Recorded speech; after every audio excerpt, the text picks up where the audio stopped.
clash.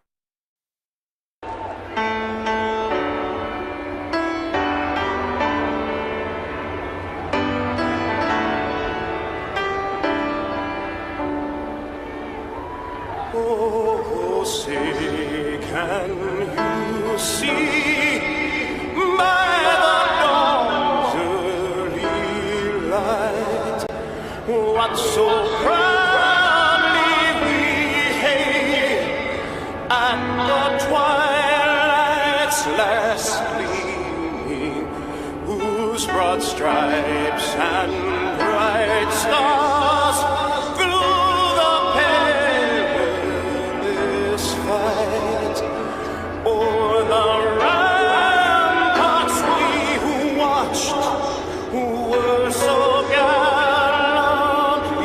streaming, and the rockets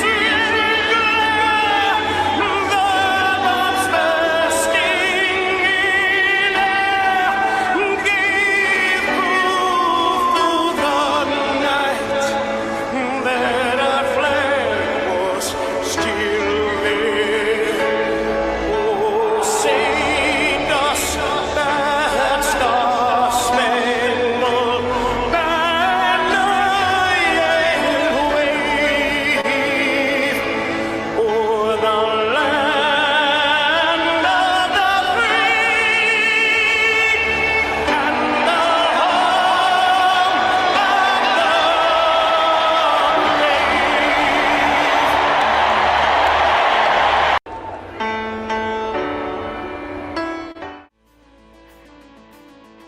Good morning. Rise in freedom. I'm Austin Peterson, and you're watching and listening to the Wake Up America show on the 4 Liberty Network. It's nice to see everybody here today joining us bright and early over on rumble.com. How's everybody feeling? You guys enjoying a little bit of meatloaf this morning? Some leftovers from simpler times, I see. Good morning to Matt Unruh, Brandon Meyer, Frickety, Dad Bod Baboon, Courtney Conover, and Joni Rankin, as well as David Lee, my lovely wife Stephanie, Frickety, Sidewalk. I think I got everybody in there. Floby Tenderson entering the chat as well. Hi, guys. Nice to see you. It's the regular crew. And you. The Wake Up America show brought to you by users and listeners who click the like button. You know what I'm saying? Click that freaking like button. Click the like button. Click the follow button if it's your first time here. We're going to have a lot of fun today. It's 7:30 a.m. Central Time. Tory anarchist. Don't let that name confuse you. He's very conservative. Tory anarchist Daniel McCarthy joins us to talk about why Trumpism is Reaganism 2.0. Austin, why are you talking about this? Well, what does it have to do with the news? Well, guess what? Ronald Reagan movie coming out this weekend in theaters, and guess what? I can't go see it. Why, Austin, can't you go see it? Because guess what? Movie theaters are indoors. Guess what? I have a baby, and guess what? Babies cry in movie theaters. And so we did find, Stephanie and I, thankfully, about an hour away from where we live in Jefferson City, there is a drive-in movie theater in Moberly, Missouri, and we've heard lots of good things about it. So we might just go see Twisters this weekend instead, because we kind of wanted to see that. We're going to go to, hopefully this weekend, we're going to go to the drive-in movie theater and be able to catch a flick, because we can have the baby in the vehicle with us, and if she cries, nobody cares and nobody can hear it. So if you guys get to see the movie Reagan this weekend, let me know. I'm excited about seeing it. Maybe I'll just have to watch it when it comes to streaming. So just let me know. Matt Unruh says, shout out to AP for not bringing a baby to a movie theater. Yeah. I wouldn't do to somebody else what I wouldn't want done to me. We've got, it's Thirsty Thursday, right? Which means the lovely Camellia Peterson joins us at 8 a.m. Central. Camellia is so much fun. And I feel so bad for her whenever I pick the topics. I'm just kind of like, oh, poor Camellia. You have to do this story. Oh, I take out so much late night aggression. So passive aggressive towards Camellia. You know what I'm saying? Yes. No, don't feel bad for her. How dare you? Whatever. We're friends. You get to pick on your friends. At 8 o'clock, we're going to speak to Camellia this morning about the question of whether or not RFK Jr. can get enough moms hot and bothered enough where they might actually vote for Donald Trump. Do not come. Excuse me? Do not come. How dare you? I'm gonna come. Thank you. Thank you. Oh, It's the Wake Up America show. We're gross and weird. So we'll speak to Camellia Peterson about that. And listen, here's the thing. It's not like it was my idea. Well, I mean, it's my idea to do the story, but like I read the story yesterday, and now you have to hear it as well. And then things that you could do as a man to make yourself more attractive on dating apps if we get to it, right? We'll see.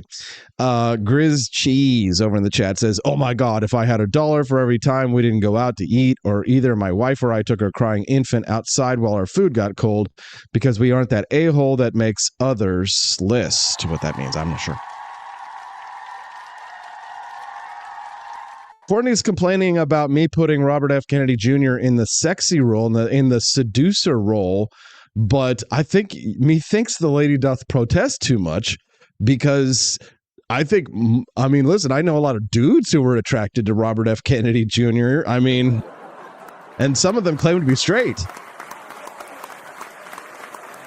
Listen, women and some men are always going to be interested in getting them a piece of the Kennedy dynasty. I mean, you have to understand you know how Robert F. Kennedy Jr.'s wife is Cheryl Hines, and it's kind of this mismatch politically because she's always having to go out there and be like, I don't really support what my husband's doing here, but I love him and he's a Kennedy.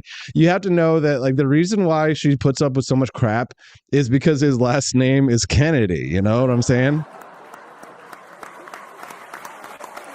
Kennedy, Kennedy, Kennedy, Kennedy. Who's the leader of the club that gets all the moms hot? Kennedy, Kennedy, Kennedy, Kennedy, Robert F. Kennedy. It's RFK. He's so hot. RFK. He's so hot. Whatever makes gay men's banners fly high, high, high, high. RFK, JR period. Gets the moms hot and bothered. A lot of people find Robert F. Kennedy Jr. attractive. And I'm not saying I find him attractive, but I'm saying I understand because he's got that body that a lot of people, when they look at a guy's age, they're like, oh man, I hope I look like that at that age.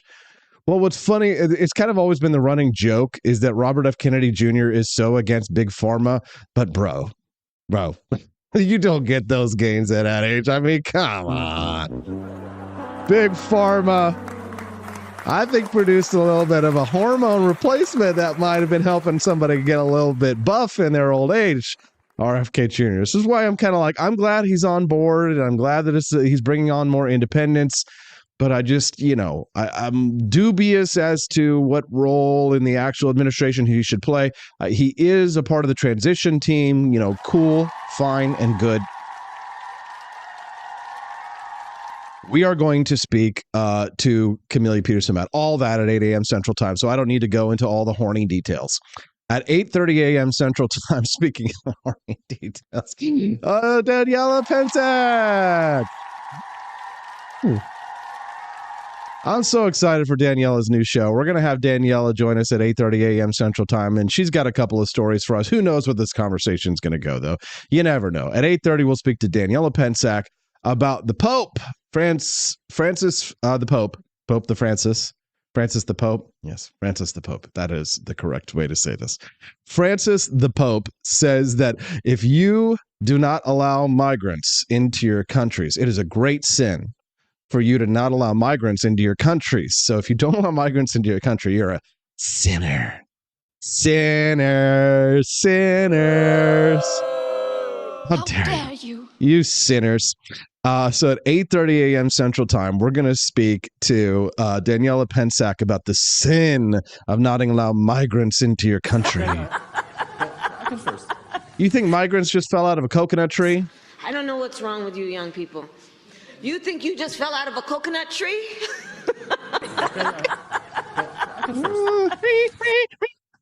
It's the Wake Up America show. Nice to see you people joining us, coming in live. Good morning. Come on in, have a seat, guys. Grab yourself some snacks and concessions. They're free. Just walk over to your cupboard, grab yourself something to eat. We're going to have a great time today. You know who, speaking of RFK Jr., you know who is starting to pique my interest, actually, is the Nicole Shanahan character, who I admit was very, very, very skeptical of. And now some of the things that she's saying, I thought that actually Nicole Shanahan would walk away when this happened, because she is from the land of the far left. That's where Nicole Shanahan comes from. That was Robert F. Kennedy Jr.'s vice presidential pick. But some of the things that I'm hearing Nicole Shanahan saying these days is quite fascinating. She sounds very much more like one of us than she used to. As a matter of fact, let me just read to you one of her tweets real quick, and then I've got a million billion Kamala clips. What is MAGA really? Writes Nicole Shanahan. Some on the left like to paint it as a basket of deplorables, a group of reprobates. The media fuels this narrative, spreading what I've come to learn are easily debunked hoaxes, like the false claim that Trump praised neo-Nazis in Charlottesville as, quote, good people. The accusation that Trump incited an insurrection on January 6, also false. And the assertion that Trump called all illegal immigrants, quote, rapists and murderers, again, false. But then you meet MAGA supporters in person, and it quickly becomes clear, at least it did for me, that the vast majority care deeply about our country's security and prosperity, want a safe, healthy environment for their kids, and desire a government that is efficient and works for them, not the other way around. What is so wrong about that? Maybe it's time for a former Democrat turned independent to dig a little deeper into what MAGA truly stands for and break it down for voters. That's Nicole Shanahan. I think that that's interesting. That sounds like somebody who is going through the process of becoming red-pilled. And she was reposting this in response to an RFK Jr. supporter on X.com who was being ironic, or I guess you might say, sarcastic, when she says, MAGA folks are so difficult. They just accept us, MAHA, which is Make America Healthy Again. That's the Robert F. Kennedy Jr. slang. As they accept us, MAHA people, and show us love and welcome us in. That is really tough to take. And all the praise and kindness really gets on one's nerves, don't you think?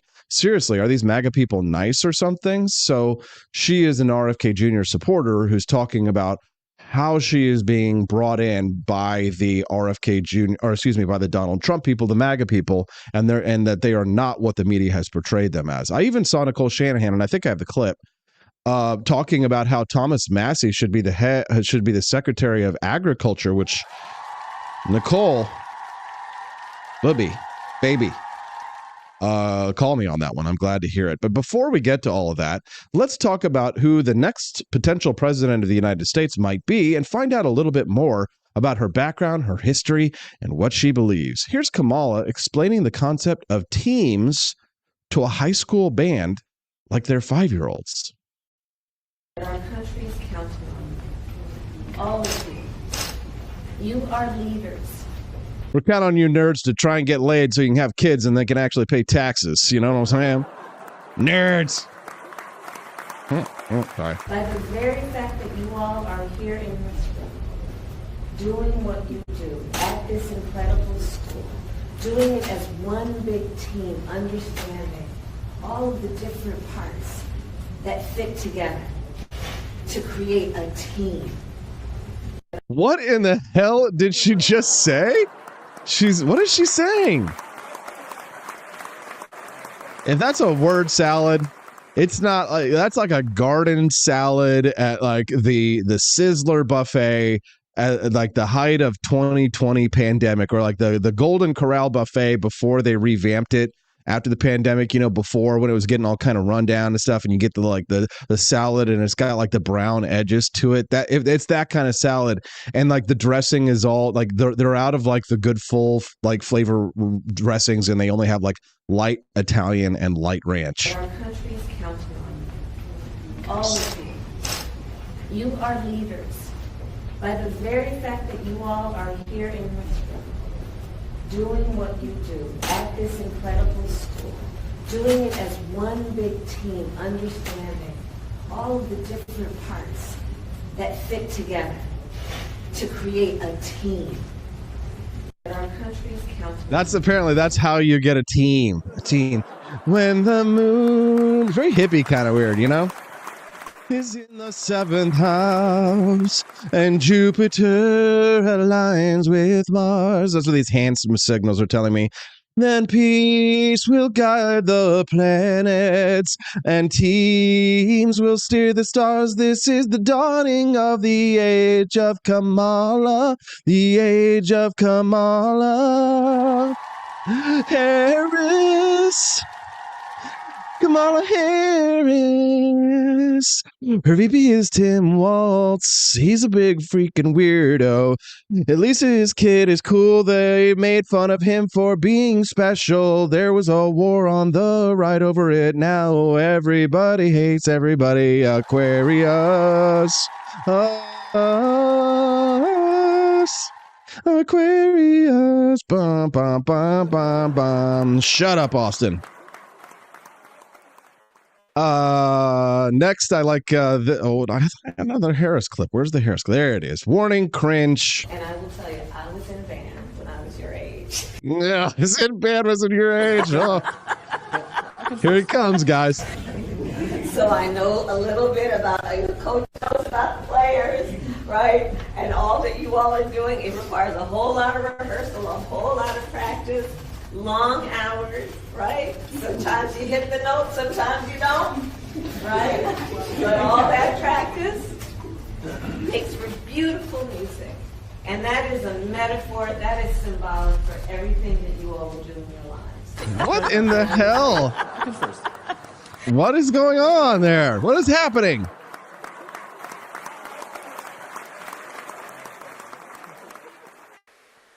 I saw this video yesterday. Made me laugh so hard. And this is why people are like, oh, we have to ban AI. But I mean, some people could make this in without necessarily using artificial intelligence. Check this out. Kids, the jab. And now we're going to give it to a monkey. I love it. Look at Joe Biden. Look at this. He's like shooting a gun on the front porch. Check this out right here. He's in a wheelchair. I just love this. He's gonna look like he's got 1911. And then he's got somebody else. He's shaking him down for their money. Oh, here he is eating ice cream. Oh my God. Oh, there's Vladimir Putin at the door with his judo gi. He's about to do a little judo. You guys know Vlad. Here's Zuckerberg. Lizard Zuckerberg. Meeting with the aliens. Oh, there's Kamala Harris showing up at the front door with an AK-47. Oh, there she is in the wine closet. That's pretty good. That's pretty good. Since there's no music behind this, I'll just play my own.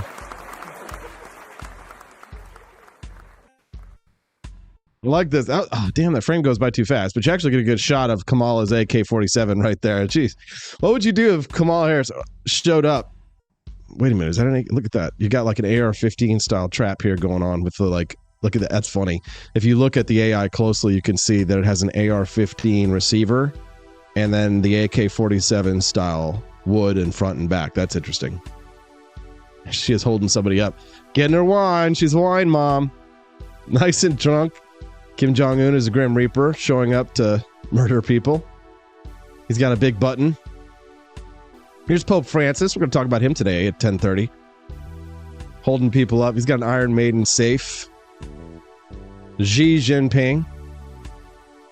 Wow, he's in there hanging. Oh, look at that. He's holding his Winnie Pooh.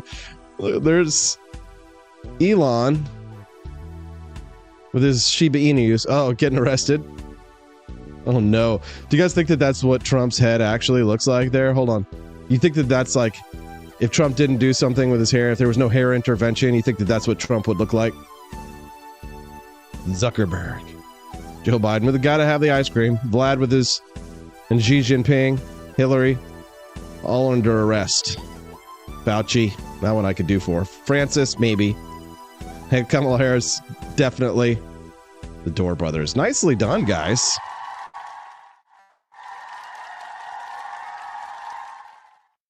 Kamala Harris is sending out her, since she's only doing one interview, apparently CNN. It's supposed to come out tonight. She's sending out all of her surrogates to argue in favor of her policies, things like taxing unrealized gains. Let's see what her team would look like if they take over next year. Unrealized gains, taxing unrealized gains just doesn't seem fair in any sense of the word. In the very best sense, if you are taxing unrealized gains, all you're doing is pulling forward the taxes that would be paid later when someone actually sells the stock. I think that this reaction to unrealized gains is a little funny, given that I bet that the majority of people watching right now are already paying a tax on unrealized gains. It's called a property tax. When the value of your home goes up, that's an old. It's a use tax. When the value of your home goes up, you pay higher taxes, even if you don't sell your home. Your value of your home never moves the way a stock moves, the way something else moves. That's always the go-to answer. It's also, property tax is a use tax. You're paying for the schools. You're paying for emergency services. Those are things that make absolute sense. And sure, and all the revenue that comes in from these unrealized gains taxes and the other taxes in the Harris plan are going to go to creating what she calls more opportunity. It's to make sure that every newborn born in this country gets $6,000. Using the services. Well, right. So, okay. So amateurs. Boo.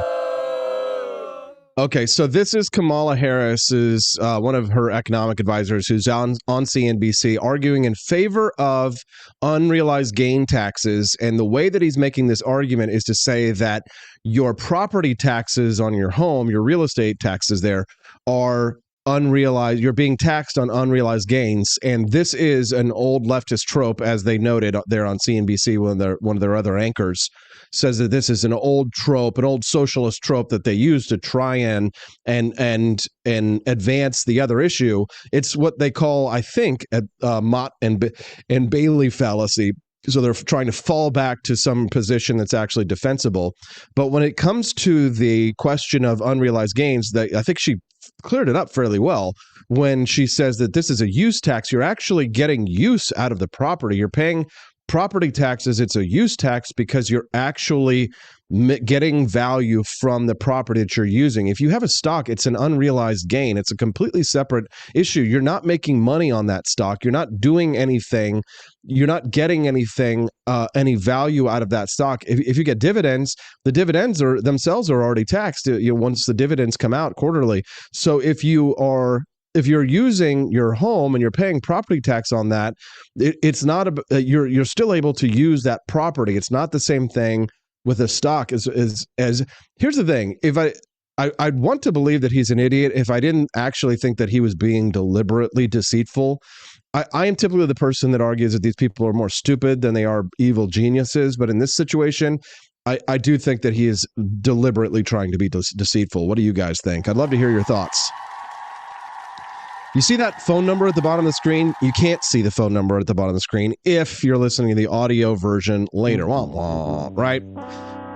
That's why I read it out loud, and it might be annoying for the people who are watching the show because you're like, I can see the damn number. Austin, well, guess what? Not everybody can. So the number is 573-319-1586. The text line, and you can text me anytime, night or day. Somebody sent me a really nice text back and forth at 573-319-1586. Again, one more time, 573-319-1586. So here's the deal. We've got Tory anarchist Daniel McCarthy coming up next. I'm really excited to have him. However, I've not done my job. and made my plugs. I know someone in here really wanted a Brainworms for Trump shirt. I know somebody here asked for it. I can't remember who it was. Who asked for the Brainworms for Trump shirt? Does anybody remember? Guess what? You got a Brainworms for Donald Trump shirt now at forlibertyshop.com. There you go. I don't know who it was. If anybody can remember, just let me know. But Brainworms for Trump shirts now available forlibertyshop.com. That's the number 4, forlibertyshop.com. Was it Drew Van Runkle? There it is. Drew. Last night I sat down and made this thing just for you, Drew. So hopefully you'll do it and you'll get it and help to unlock the bonus content. All right. I'm going to go get Tory Anarchist, but since we don't have any Rumble Rant donations yet and no purchases made at For Liberty Shop, can you bless me? Can you bless me with something? Oh, gosh. Money-wise. Please. Can you suck it? What? Head on over to forlibertyshop.com. Help to unlock that bonus content. We hit $60. You get to see it, the bonus content instead of commercials. But for now, we're going to commercials. Let me go get my buddy Daniel McCarthy. Don't go away. We'll be right back to talk about the legacy of Reagan. Is Donald Trump Reaganism 2.0? We'll talk about that when we get back on the Wake Up America show on the For Liberty Network. Expanse of time, a year might seem like a mere moment, but oh, what a year it's been. In September 2022, Austin and Stephanie Peterson embarked on a journey to wake up America. They began humbly, with just 20 souls tuning in, learning, listening, and though challenges arose, like the looming shadow of YouTube demonetization, their spirit never waned. And now, thanks to you, thousands rise with the sun to join them, to listen, to engage, to be a part of a community. So here's to you, and to wake up America, for memories shared, for friends made, for the journey ahead, and for never, ever forgetting to rise and freedom. Happy anniversary. I'm Donald Trump, and I approve this message. Believe me, Austin Peterson is the best. He's got the greatest Wake Up America show I've ever seen. Whenever I tune in the mornings and watch the live stream, let me tell you, he has got the absolute best content. I love his guests. It's just a total blast to watch, and I highly endorse and recommend the Wake Up America show. It's terrific, believe me. Is the outdoor your home about as exciting as a library? Then spice it up and unbore your space with our custom metal signs. Crafted with love and a bit of libertarian magic, you can customize your own metal sign at ap4libertyshop.com. So head to ap4libertyshop.com, customize your own metal sign today.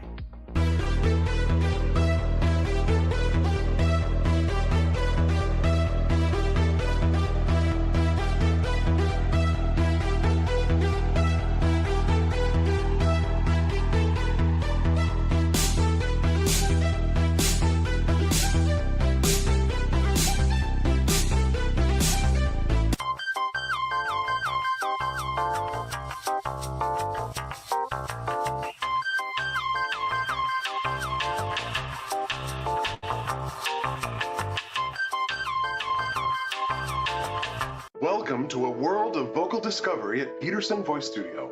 I'm Justin Peterson, here to guide your musical journey. Envision a place where your voice reaches new heights, where every note tells a story. We embrace all singers, from the enthusiastic shower vocalists to aspiring stars, ensuring each voice finds its unique rhythm and tone. Are you ready to elevate your voice? Visit petersonvoicestudio.com and sign up for remote lessons tailored just for you. Let's begin this melodious journey together.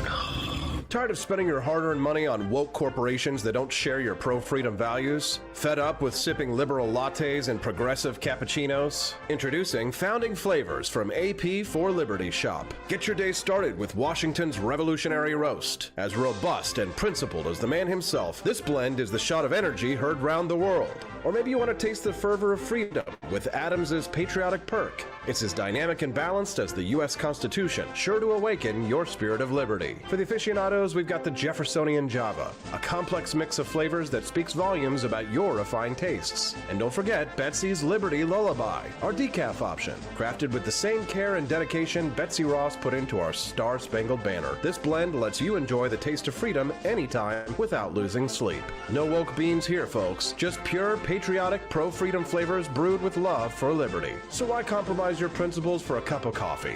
Stand up for your values, perk up your patriotism, and start your day the American way. Get your founding flavors at ap4libertyshop.com.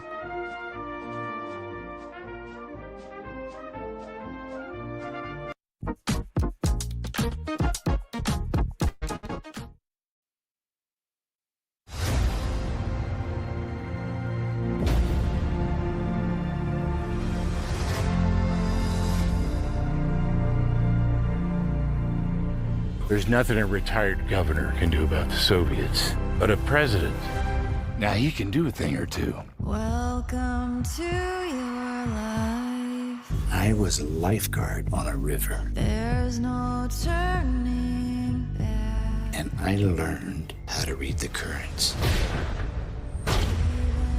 Not just the ones on the surface, but also the ones deep underneath the water. I am about to start the biggest war of this century, and I'm not gonna fire a single shot. You're gonna blow up 8 years of diplomacy. Well, if you think that got their undies in a wad, you just wait. What did the president know, and when did he know it? What would you have me do? I want you to fight.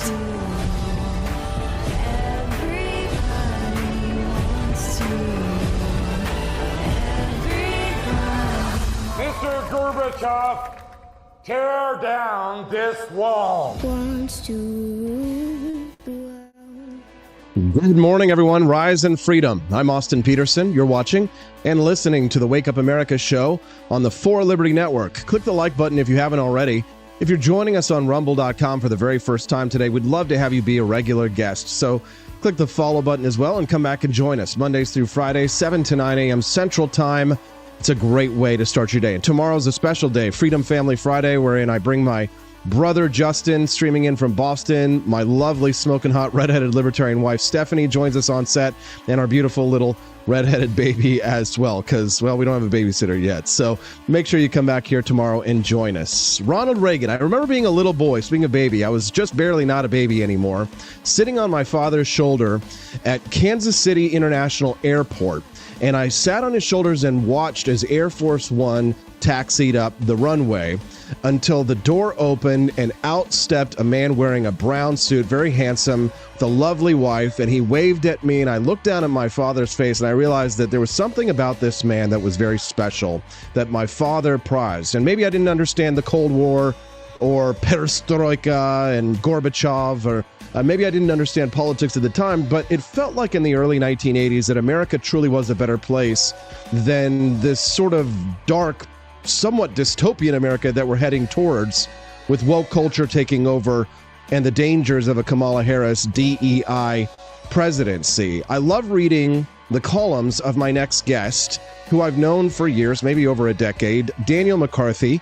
He goes by the handle Tory Anarchist over on X.com, but don't let that fool you. He is a rock-ribbed conservative, and he's joining us live right now. Good morning, Daniel. It's nice to see you again. Hi, Austin. Great to be on. Daniel, you wrote a great piece over in the New York Post. I'd like you to, if you wouldn't mind, just summarize it for our audience before I question you about it. Yeah, well, there is a new movie out this weekend called simply Reagan, and it's a biographical film about the 40th president, Ronald Reagan. Dennis Quaid stars as President Reagan. And I expect this movie will be an occasion for many of Donald Trump's detractors to try to drive a wedge among Republicans and to say, well, contrast the golden age of Ronald Reagan and the 1980s with Donald Trump today. So we've seen the word Reaganite, for example, has been hijacked by neoconservatives and by others, since the Bush administration of, really even the first Bush administration of the late 80s, especially the George W. Bush administration of the early 2000s. But a lot of people who actually are very different from Ronald Reagan, who have a much more interventionist foreign policy, for example, and who really are not the kind of small government conservatives that Reagan was, have tried to take on Reagan's name, and I expect they're going to try to use Reagan's name to attack Donald Trump over the course of the next several weeks, using this film as kind of an opportunity to do so. And so my column basically points out that actually Donald Trump is in most ways a loyal follower of the Reagan doctrine, of Reagan's principles. So, when it comes to tax cuts, certainly Donald Trump delivered during his first term.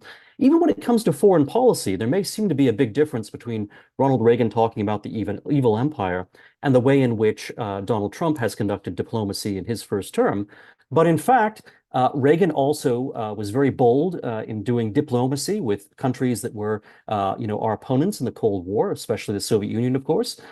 Just as Donald Trump would go out and would meet with, various foreign leaders who do not have America's interests at heart. And also Donald Trump clarified America's, sort of great strategic struggle with communist China, which is something that I think has a strong parallel to Reagan's recognition of the sort of final phase of the Cold War with the Soviet Union.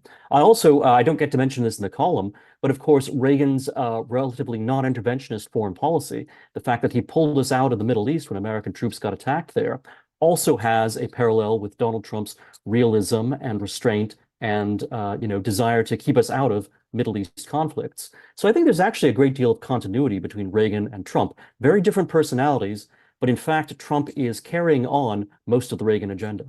Daniel, an excellent analysis. And I remember back in 2008, my inspiration into politics, Congressman Ron Paul, very shrewdly would remind the audience in Republican presidential debates about the bombing of the Marine base in Lebanon. And Ronald Reagan decided instead of to increase the number of troops and to increase hostilities, he decided to bring the troops home and talked about the irrationality of Middle Eastern politics, which was Reagan's instincts, but of course, I think this is probably where you might make this argument, Daniel, and correct me if I'm wrong, is that the neoconservatives or the hawk conservatives of the three-legged stool that Ronald Reagan was working with in the 1980s, the neoconservatives really do pine for their place in power, and they had power under Ronald Reagan, and they were able to convince Ronald Reagan to do some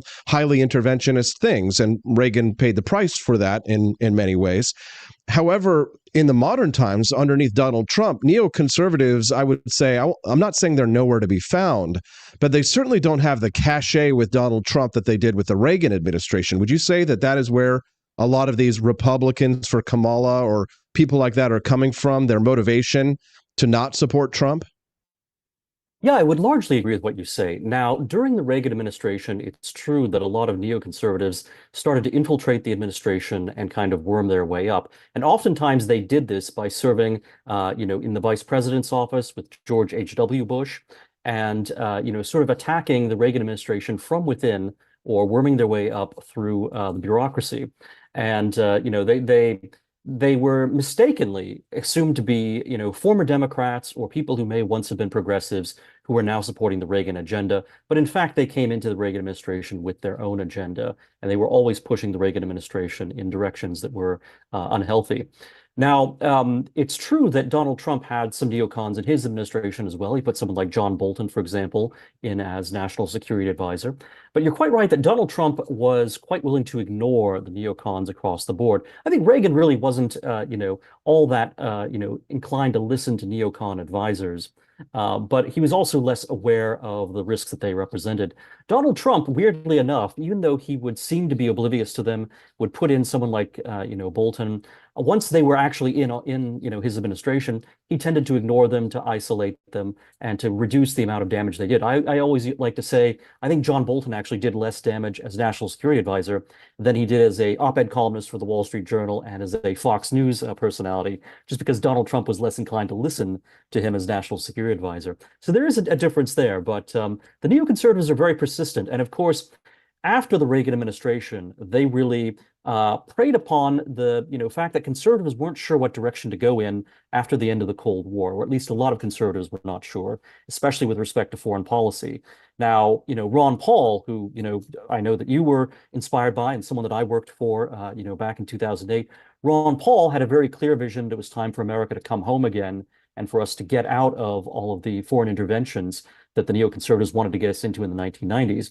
But the neocons, they were able to say, well, if Reagan was, willing to speak in very idealistic language during the Cold War, we should not only continue to speak idealistically in the post-Cold War environment, but we should also, in fact, use the power that is now sort of, America has this superpower. We are the hegemonic, indispensable nation, as they like to say. And there was no Soviet Union on the other side. So we theoretically had carte blanche. We could do anything we wanted to do in foreign policy with all this power we had. And the neocons said, well, let's use this to, blow up and then reconstruct the Middle East, for example. And of course, we've seen over the last 20 years and more how that worked out. Now, Daniel, your username handle, Tory Anarchist, might lead to some confusion for those who are listening. But I might have you explain that to people a little bit later, because we are deeply concerned about what's happening with Tories in the UK. But right now, let's stay on the subject. I've always considered myself something of a libertarian nationalist. And when I got to Washington, D.C. in 2008 to begin work on libertarian causes, working at the Libertarian National Committee at the time, I ran smack dab into the libertarian anarchists who despise Ronald Reagan for his legacy of the war on drugs, the massive amount of spending that went on during the Cold War, and other heresies from, the orthodoxy of Murray Rothbard. In fact, Ron Paul, for example, did not support Ronald Reagan for his second term, though he did support him in his initial one. So there is a lot of pent-up libertarian hostility against Ronald Reagan. However, I probably am the lone libertarian who's willing to say that I do think that Ronald Reagan's legacy, while problematic in some ways in regards to limited government or the ideals that he advanced, was overall a very healthy turn away from the evils of democratic socialism that had been going on in this country since Calvin Coolidge. We had not had conservatism in this country of any stripe since until Ronald Reagan took over in the 1980s. Coincidentally, that's why leftists hate Ronald Reagan so much, is because he actually turned the country away from leftism, which it had been on a long march since Calvin Coolidge. That said, my question is that there are important differences between a Ronald Reagan and a Donald Trump that are the sort of perhaps the crevices or the weak spots where a neocon or a libertarian or a disgruntled right-winger would sort of wedge the gap between Reagan and Trump. See, you're trying to sort of link their legacy, link their legacy to some extent. But Daniel, I see many Trumpers, MAGA Republicans, or the intellectual new right that has come up, the populist right, and people like Senator Josh Hawley of my state. They don't like the legacy of Reagan. They want to get away from Reaganism because he was too much in favor of immigration, free markets, free trade, and against tariffs. Well, we can sort out a few things there. When it came to tariffs, Reagan was actually a lot more strategic than people realize. So he did two things, for example. One is that he actually was quite willing to protect American industry when he thought there was a specific instance when foreign competition was unfair competition and had basically locked Americans and their companies out of a market, and that American openness was being taken advantage of, even by an ally. So, for example, there was an incident in the 1980s where it seemed like the Harley-Davidson motorcycle company was going to go out of business because of the competition it was facing from Japanese motorcycle companies. Reagan actually, he by, several-fold, I think it was about four-fold or maybe tenfold even, in fact, it was tenfold, he increased the tariffs on these Japanese motorcycles. And now he did that. He sent a signal to Japan, and then over the course of his administration, he gradually reduced those tariffs. Now, what that was doing was basically, not just sending sending a signal to the Japanese, but it was also, giving Harley-Davidson a breather, but not creating a situation where Harley-Davidson could be a very inefficient company that would then take advantage of a protected market in order to make inferior motorcycles.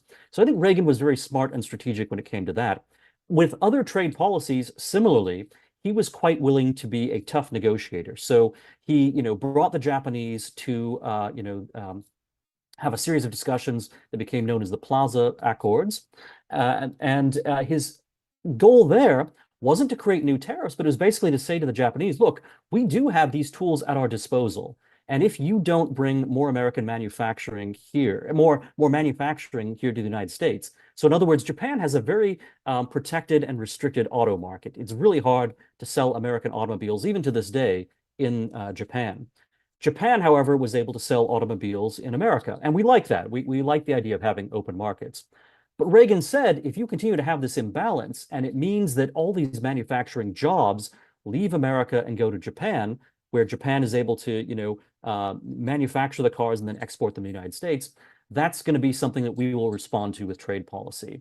And he said, but we don't have to do this. We don't have to go to a trade war if you just change the way you approach things. And the Japanese said, okay, we'll do that.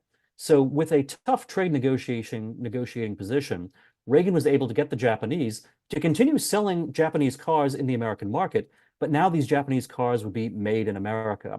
And that was actually, one of the recipes that created this great economic boom in the American South during the 1980s and especially the 1990s, is that you had a lot of right-to-work states where Japanese auto manufacturing jobs came, and they were building Japanese cars for sale in the American market, but they were cars that were being built by Americans in the American southern states. So even when it comes to things like trade, there actually is more continuity between Reagan and Trump than one might imagine. Now, on immigration, a great response, Daniel. If you don't mind, I'd interject for just a moment. If for those who are just tuning in, I'm speaking to Daniel McCarthy. He is the Tory anarchist over on X.com. I invite you to give him a follow. He writes excellent columns at The Spectator as well. Daniel, isn't it the case, though, that there is a hostility from Trumpian populist intellectuals against people who hold the type of ideals that I have, which they claim are Reaganism? So in Reagan's three-legged stool, there were the national defense conservatives, there were the evangelical or religious right conservatives, and then what I would fall underneath, right? Not being part of those other two groups, I would fall under the fiscal conservative leg of the stool. And there are many on the Trumpian right who argue that it is time for the libertarian conservatives or the fiscal conservatives to be pushed aside for a new, more interventionist style of governing, where rather than trying to abolish the administrative state, we need to be in charge of it. You see this in the ideas of J.D. Vance and many others in their advancement, not just of trade policy like what you've discussed there, as Reagan may have embraced to an extent, but as a complete abandonment of the principles of fiscal conservatism, which on some level is deeply concerning, of course, to someone like myself who's concerned about things like debt and spending, right? But they seem to be more than willing to just adopt the old, well, we'll increase spending, but we'll cut taxes, right? It's same old from these Republicans, except instead of talking a game about fiscal conservatism like the neocons did, and then spending anyway, they make no compunction about fiscal conservatism, and they'd like to see libertarian Republicans like myself purged. Isn't there that hostility from the Trumpian MAGA right against what they call warmed over Reaganism, like Sohrab Ahmari and many others? Well, you're right that there's a difference between what various intellectuals say and what Donald Trump himself says, or what the average, Trump voter might say. And this is nothing new. I mean, you can go back and look at, for example, some of the mismatch between what both conservatives and libertarians were saying about Ronald Reagan, for example, back in the 90s or even back in the 80s, and what Reagan was actually doing. So you'd mentioned the reservations that libertarians had about Ronald Reagan back in the 1980s, which was a real thing. It's interesting to go back and look at what the Cato Institute, for example, the libertarian think tank, was saying about Reagan in the 80s and some of the things that it says retrospectively now in the 2020s. So back in the 80s, all the libertarian complaints about Reagan were being expressed by the Cato Institute, including complaints about his economics. They said he was not a true free market guy, actually. Whereas now, if you go and look at some of the things Cato has written more recently about Ronald Reagan, they present the Reagan era as kind of a golden age and something that contrasts sharply with this apparently, sort of terrible time of Donald Trump. Now, I think it's actually very interesting that Donald Trump not only spoke at the Libertarian National Convention earlier this year, but in fact, he has made several libertarian themes key elements of his campaign since then. So no tax on tips, for example, that's a line that could have come straight from Ron Paul. In fact, and it did come straight from Ron yeah, Paul. yeah. Exactly. And it's something that, you would be surprised if you heard, a normie Republican, a kind of Mitt Romney type, saying something like that. And here's, Donald Trump saying it. Similarly, Donald Trump has touted the fact that he championed right to choose, right to try, rather. Right to try is, the ability of Americans to try experimental medicines if they, have a terrible disease. There's no cure that's available, but there are some experimental, medicines out there. Rather than having this protracted FDA process, which is going to prevent them from even having a hope of any kind of treatment or cure, they get to, try the experimental medicine. So Trump actually has these very libertarian themes. And of course, you're quite right. These are not the elements of Trump that get emphasized by a lot of intellectuals who present really their own picture of Donald Trump, which is not necessarily the reality of the man. And it's not necessarily the reality of the movement either. I think most Trump voters are actually closer to being, sort of Reagan Republicans than, either the left-wing media or certain voices in the right-wing media would lead you to believe. Boy, these are great conversations. And these are the kinds of conversations that really deserve like the 3-hour Joe Rogan podcast treatment, Daniel. Any chance you might go on Joe Rogan sometime soon to talk about things like this? Well, I'd be happy to accept an invitation, so I'm out there. Daniel, I wish I could pick your brain forever. I've only got a few more minutes with you, but these are important discussions. I'm planning on seeing the Reagan movie when I have a chance. Right now, I have a newborn, and I'm not going to take her to a movie theater where she might burst out crying because I wouldn't want people to do that to me. So I might get to see it streaming. But with Trumpism 2.0, if Donald Trump is reelected, considering how much opposition there is against him in the deep state, and considering the every institution, Hollywood and the media is opposed to him, can he really get anything done across the finish line with the amount of opposition that he has? I mean, what should we realistically expect, noting that he says he's learned his lessons from the first time? Maybe there won't be a John Bolton, but what are your sort of expectations, best case scenario, if Donald Trump were to win the White House again? Yeah, you have to have realistic expectations. And you're quite right that even if Donald Trump becomes president, the president is not all powerful. And Trump will continue to face all the forces of opposition that he faced when he was president the first time. The media will be absolutely relentlessly against him and very unfair. You're going to have, some degree of resistance, as much as they can possibly muster from the Democrats, whether they have control of the Senate or, perhaps get control of the House in the 2026 midterms. There are lots of things that actually limit what a good president can do. And of course, this is the trade-off of having our constitutional system. It limits the amount of wickedness that, bad presidents are able to perpetrate, but it also limits what a good president is able to do as well. So I think we have to be realistic. I think Donald Trump will have certainly better economic policies than those represented by Kamala Harris, especially since Kamala Harris is now talking about price controls. And it's clear that Kamala Harris herself is a totally empty vessel. She knows nothing and will be completely driven by whatever left-wing advisors she has in her administration. Now, Donald Trump, even though he's not someone I imagine reads Ludwig von Mises in his spare time, he actually is a businessman himself, and he does recognize some realities about the market and economics that I think Kamala Harris, who is a creation of government and whose father, of course, is actually a Marxist, historian and economist. I think Kamala Harris is, completely oblivious to any kind of market realities and is actually very dangerous. So the contrast certainly is going to be very stark, even if what we're going to get with Donald Trump won't be the kind of perfect agenda that we might want. Now, that said, I think Donald Trump really has learned a lot of painful lessons from that first administration, and he's going to be a lot smarter about, choosing actually more principled people to serve in his administration, people who actually support his agenda. And again, his agenda, as he's been promoting it during this campaign, has been an agenda that includes things like no tax on tips, and that actually has a lot of libertarian elements. There's actually a pretty good argument, it's more than we can get into right now, to say that Donald Trump was in fact not only the best conservative president, since Ronald Reagan, and maybe, since before Reagan, going back to, Calvin Coolidge, but also that he was a great libertarian president while he was in office too. So obviously libertarians who want open borders are not going to agree with that, but libertarians who do have a more, nation state, view, and who see that, well, you can't have a welfare state and open borders, and, even Milton Friedman recognized that was a recipe for disaster.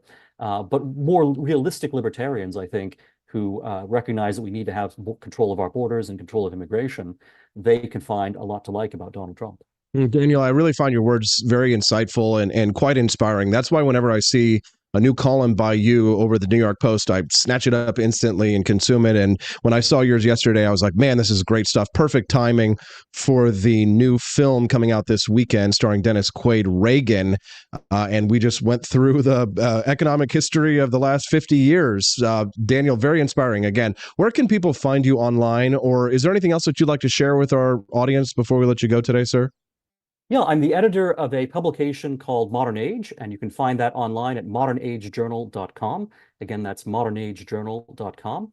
And then, as you mentioned, I'm on X with the handle Tory Anarchist, so on the platform formerly known as Twitter.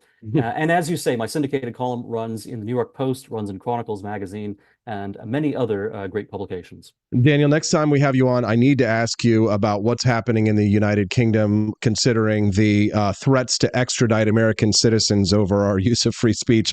I've got to hear your take on that very soon. So thank you very much for joining us, and we hope you will come back soon. Thanks, Austin. Have a great day. That's Daniel McCarthy. Give him a follow over on x.com at TORY, Tory Anarchist. It's a great follow, and his columns are highly recommended. Are you enjoying conversations like this on the Wake Up America show? Where else are you going to hear a conversation like that? I see you're putting your money where the mouth is, Quantum Kitty. She donated $10 and said, enjoy this, gentleman. Thank you. We've raised $40 towards the $60 goal of the bonus content. We're going to be unlocking it when we hit $60 this morning. Do you guys think that we're going to be able to do it? Oh, come on. Don't be so negative, guys. Are we going to do it? No. No, God, please, no. Okay, geez. How dare you? Well, I'll tell you what. We've got plenty of time, an hour left to go to unlock the bonus content. Is Robert F. Kennedy Jr., we were so big brain, now we're going down to small brain. Is Robert F. Kennedy Jr. sexy enough to get all the moms out there hot and bothered to vote for Donald Trump when we get back on the Wake Up America show on the For Liberty Network? Unlock that bonus content, peeps. The Cantina crew, this is Elon Musk, the CEO of Twitter. And I just want to say thank you for watching the Wake Up America show. I've decided that Austin Peterson will be the new CEO of Twitter.com, effective immediately. First thing to do, though, is I've got to go and blast off into space.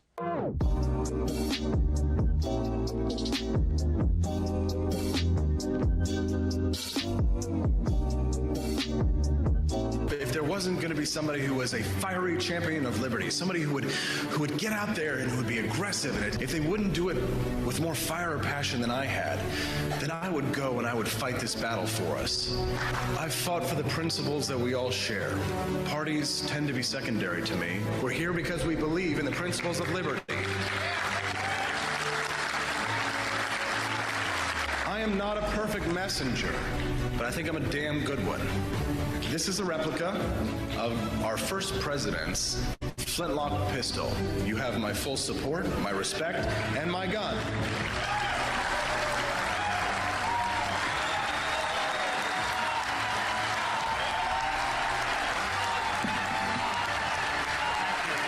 I think that the heart of my philosophy is much more libertarianism than well, that's the fashionable word these days, I guess. A conservative is no longer just that. He's a libertarian, and always has been.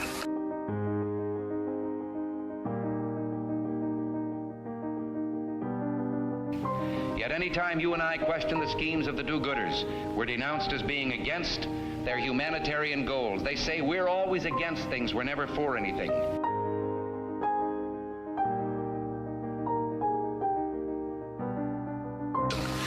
What is fascism? Fascism is private ownership, private enterprise, but total government control and regulation.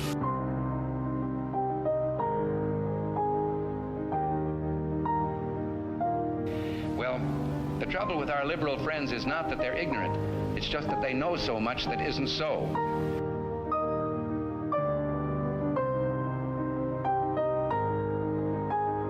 If we lose freedom here, there's no place to escape to. This is the last stand on earth.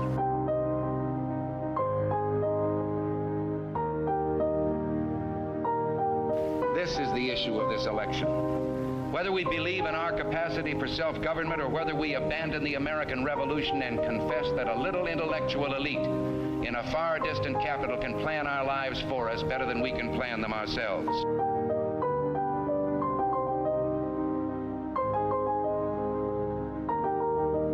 The conservative, so-called, is the one that says less government, get off my back, get out of my pocket, and let me have more control of my own destiny.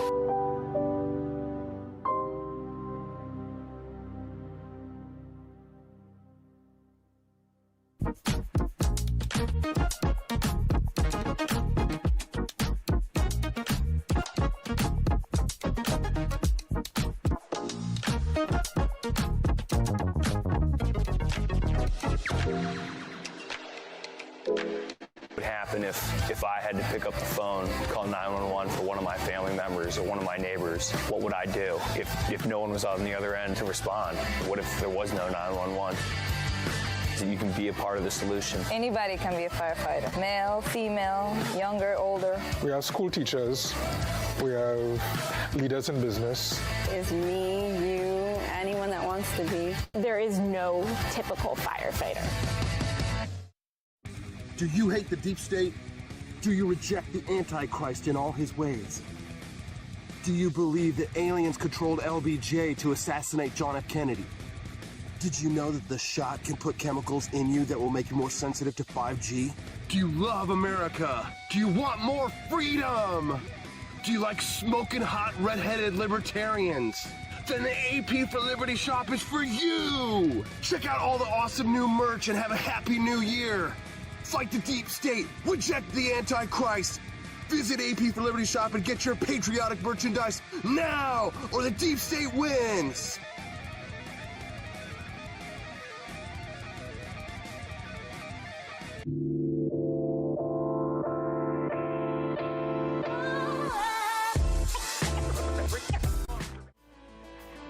Good morning, Rise and Freedom. I'm Austin Peterson. You're watching and listening to the Wake Up America show on the 4 Liberty Network. Did you guys enjoy that conversation with Daniel McCarthy? Yes, that was some big brain time stuff. And when I said that we were transitioning from big brain time to little brain time, I must assure you that in no way, shape, or form was I referring to my next guest as little brain. Camellia Peterson, it was a topic. But sometimes we need a little break. What's up, CJ? That's right. Good morning. How are you? I'm wonderful. How are you doing today? Thirsty Thursday. It is. It's a good day to say no to your government as usual. Camellia, we're glad to have you here. Looking forward to this conversation with you because who else could do the story about RFK Jr., moms for RFK Jr.? You know, there was a lot of discussion. I think we actually talked about this on the way home, or not on the way home. I'm sure we talked about this weeks ago, but RFK Jr., he's got a hot bod, right? Can we confirm? Hot bod confirmed, or? Yeah, can I tell you that when I see, so there's been the shirtless RFK, pictures, and everybody's like, ah! I'm like, okay, what, but mostly it was guys. Mostly it was guys doing that. Right. That's a true story for sure. Which is this anyway. But the first thing that I thought about when I started seeing those shirtless pictures of RFK come out was like the shirtless picture of Putin on horseback. I don't know why, but yeah. So I don't think we're going to be seeing Trump do shirtless horseback pictures anytime soon. Do you find shirtless Robert F. Kennedy Jr. to be attractive? I mean, be honest. I mean, he's a nice looking man. I can't, I know it's nothing that he can control. I can't get past his voice, but all you have to say is he's a nice looking man. So he's a nice looking man.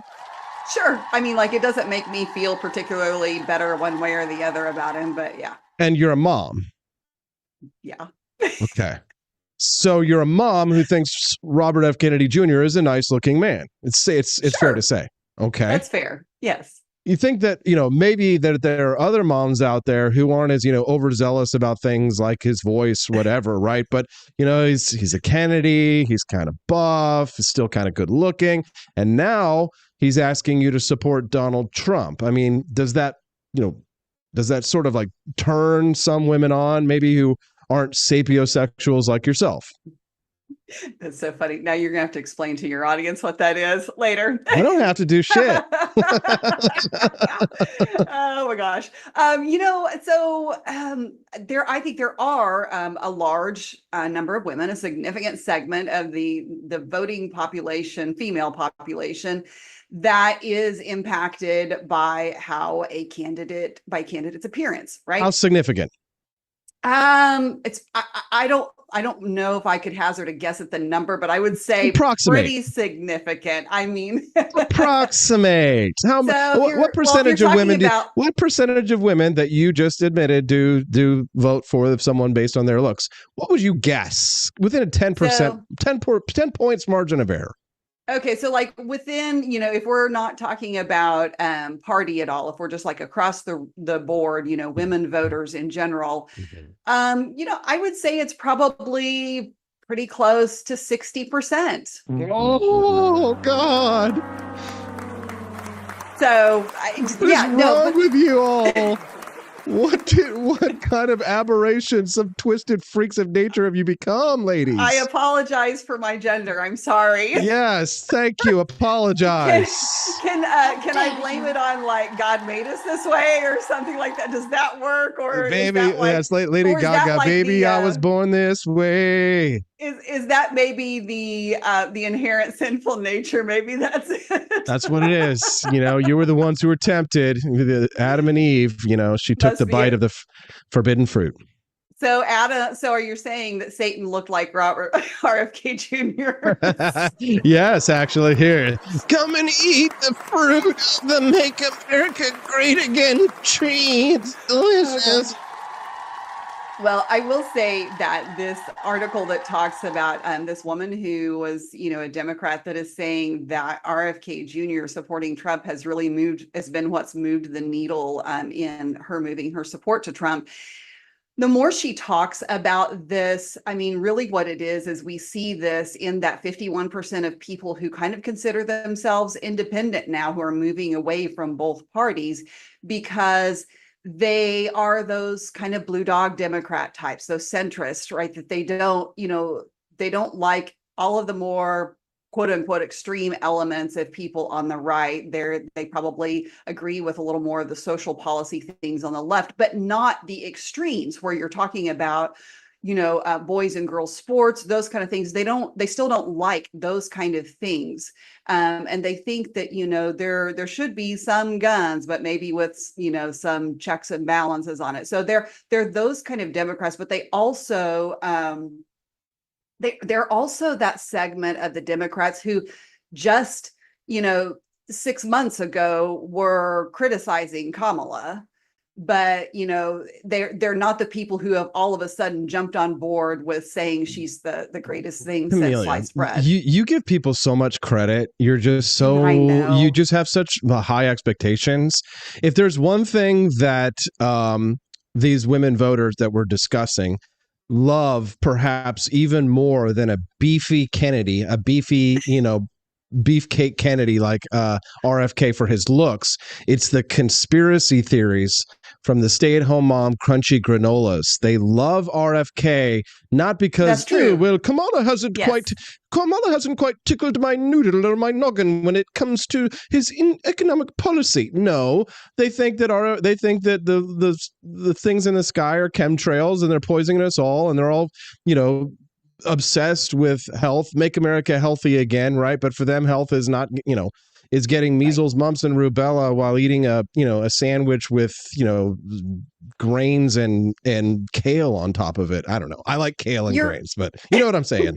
You're right, though. I mean, there has been this weird convergence in the last, decade or so of the crunchy left and the crunchy right. Mm-hmm. And I do think that the people that actually some of those people on the left started to move right during the COVID years because they weren't the big pharma people. They were the people who were fighting big pharma, right? And they were the people who were the naturalists. And so those are the people like this woman. And that's one of the things that she had an issue with was, and they are the people who believe these big pharma conspiracies, and they don't like, so that part of RFK Jr. really appeals to them.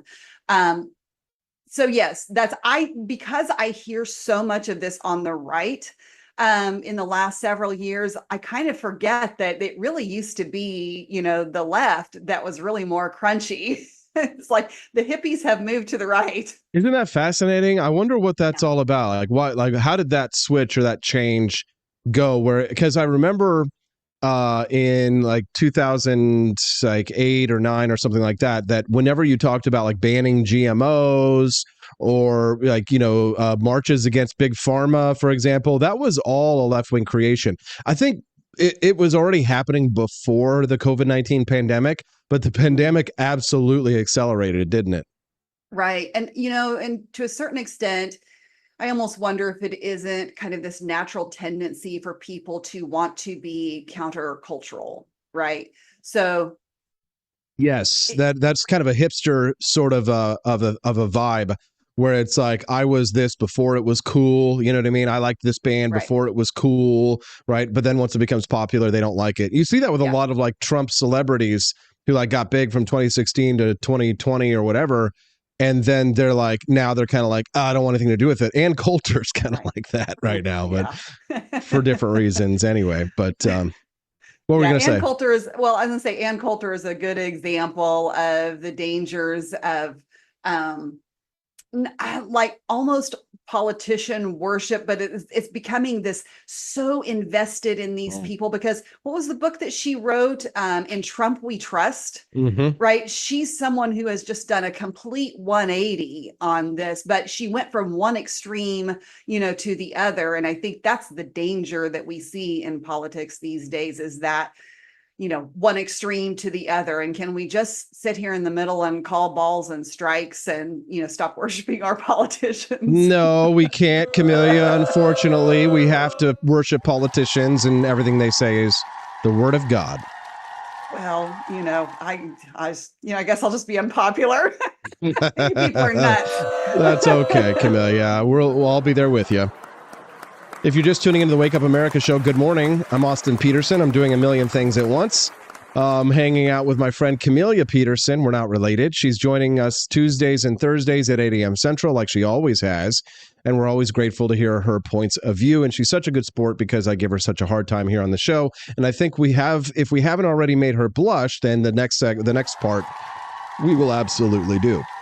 Real quick before we jump to that, because I want to point something out. So I know that we have RFK Jr., for the women, but can we just point out that there has been somebody else who has jumped ship from the left for the men, and the men are just as guilty of this as the women in Tulsi Gabbard. Yes. So, I don't know that Tulsi anybody's Gabbard's going to. Yeah, but good point. But I don't know if anybody is going to vote. Any guys are going to vote for Donald Trump because they find Tulsi Gabbard hot. The type of guys that find women like Tulsi Gabbard hot, we're already going to vote for Donald Trump anyway because they're men. Maybe, probably that could be. Yes. You might be right. Well, Camellia, the next subject that I had for you, how to stand out on dating apps. You were telling me a story about during the break about some dating guru who was driving you insane. And that is actually pretty damn interesting. Do you want to share that with our audience? So one of the article that you sent was talking about this interview that was done by Diary of CEO Stephen Bartlett, who does some really great interviews, by the way, if you haven't checked him out. But he interviewed this psychologist named Orion Tarabon, I believe is the name. And it's somebody that I was familiar with. And actually, when I saw that he did an interview with him, I was like, oh, really?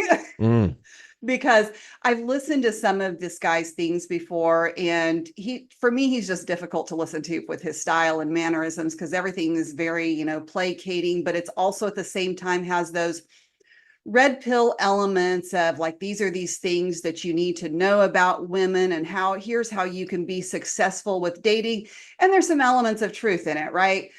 Just like anything else.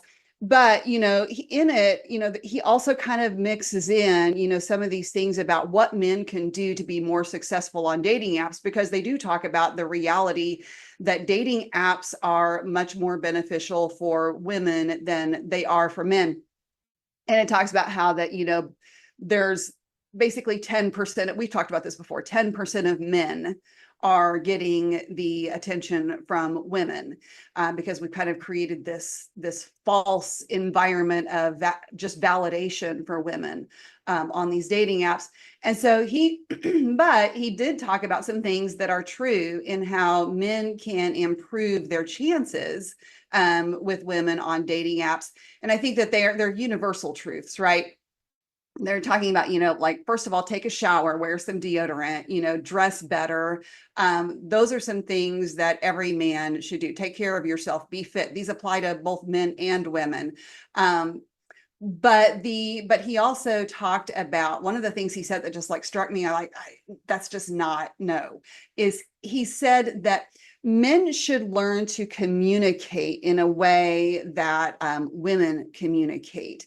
And he said that if you can learn how to talk to a woman in a way that she will listen and respond to, you can do all kinds of things, which this is true. And I do think that, both men and women need to make a concerted effort to understand how the other communicates, and they're not the same.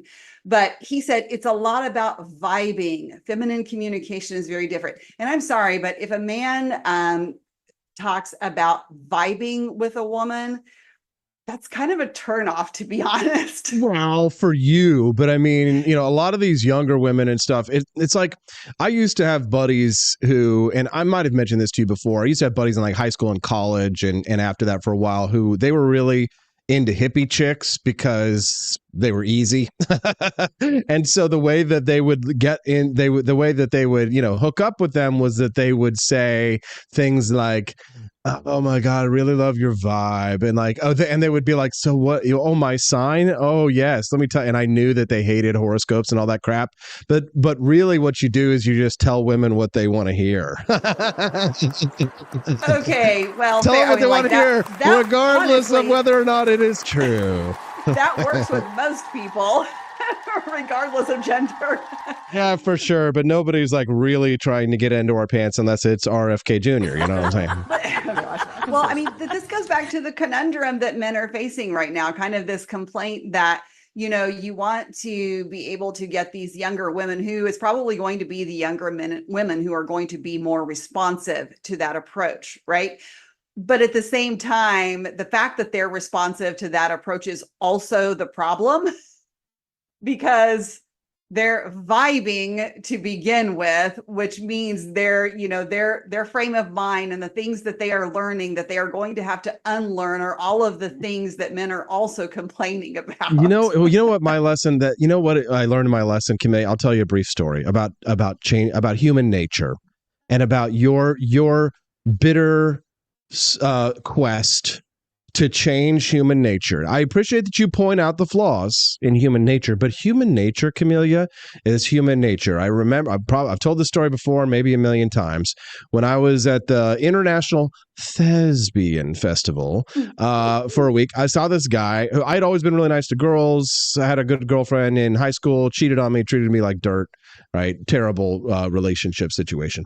Then when I went to the International Thespian Festival, I saw this dude who I still know to this day, wearing a Mighty Morphin Power Rangers backpack to sort of like, which was kind of ridiculous for like an adult, young adult to be wearing something like that, right? So people would make fun of it for him, not guys, but girls would, say something about it, like give him a snotty remark. And then he would turn around and say the most viciously rude or cruel thing I had ever seen. And yes, these are young women, right? And young women aren't old men, right? Aren't older women. Well, older women do see through some of the things. But I realized, I was like, oh my God, that works? Holy crap. So for the rest of the week, we did the experiment, me and my rooms, where we were just total dicks. And it was like we'd entered Valhalla as kings, right? We're just like, it was, like Conan the Barbarian, right? Without the muscles, but like with all the bodacious babes, they just follow after you. It's like mice in a maze, like you garbage in, garbage out. It was a simple formula. You could apply it every time. I think I was disappointed, right? Yeah. I was really disappointed that human nature was what it was. And so I remember the time feeling, well, what can I do? Well, I can either change human nature and be alone, or I can just recognize, say la vie, joie de vivre, enjoy the joy of life, right? Vive la différence between the two sexes, and just go along to get along. And that attitude served me quite well, because we got 80 years on this planet. You're not going to change how women feel, or like the way women are attracted to men. I'm not going to change the way women are attracted to men. It is quite disappointing, but I wish we would stop kicking men in the nuts and telling them that you need to be this way towards women, when in reality, you may not like the way that we fish or the way that we successfully fish, but the fact is that what matters at the end of the day is, are you bringing the porpoise home? And, I think that the part of the reason why that works with women is because it is kind of this idea that the man doesn't care what you think. He is himself, and yes, men in video games doesn't matter about it, right? So, right. I mean, that is like, and I think that is part of the takeaway that men now, because like men had just been ground down so much, from the time that they were our children, because, we have a mutual friend who also has a morning show, and his co-host was talking about, and his co-host is probably, I don't know, he's probably in his 60s, but he was talking about when he was growing up, he distinctly remembers his mom was a strong woman, had a career, he had good dad and mom both. But his mom, if they were at a restaurant or a tire shop, didn't matter what it was, and something went wrong, his mom would turn to him and say, just the problem here is that there's not a woman in charge. And so he grew up, with this idea being ingrained in him that women are better and men just really can't do anything right. I heard stupid shit like that when I was growing up. So like to this day, he believes that. And like, it is just heartbreaking to listen to someone who has such a lower self-esteem, because that has been so, ingrained in them to think that way. And it's very detrimental. I think that we're seeing, I appreciate that we're seeing a push in the other direction on this, because I think we are seeing the ramifications of that in our culture all over the place right now. And the thing is like, one of the things I think that's so important for men to do is realize that they can and they need to be themselves. They need to be good people, right? You still need to be a decent person. You don't need to be a jerk, but you need to be comfortable in your own skin. And I really think that that's a lot of what appeals to women, is that you can tell when a man is comfortable in his own skin. He can be a total nerd and be completely comfortable with who he is. And that is appealing because he owns that part of his personality, which is why, you talk, what was the backpack you said that guy was wearing around? Like Mighty Morphin Power Rangers. Right.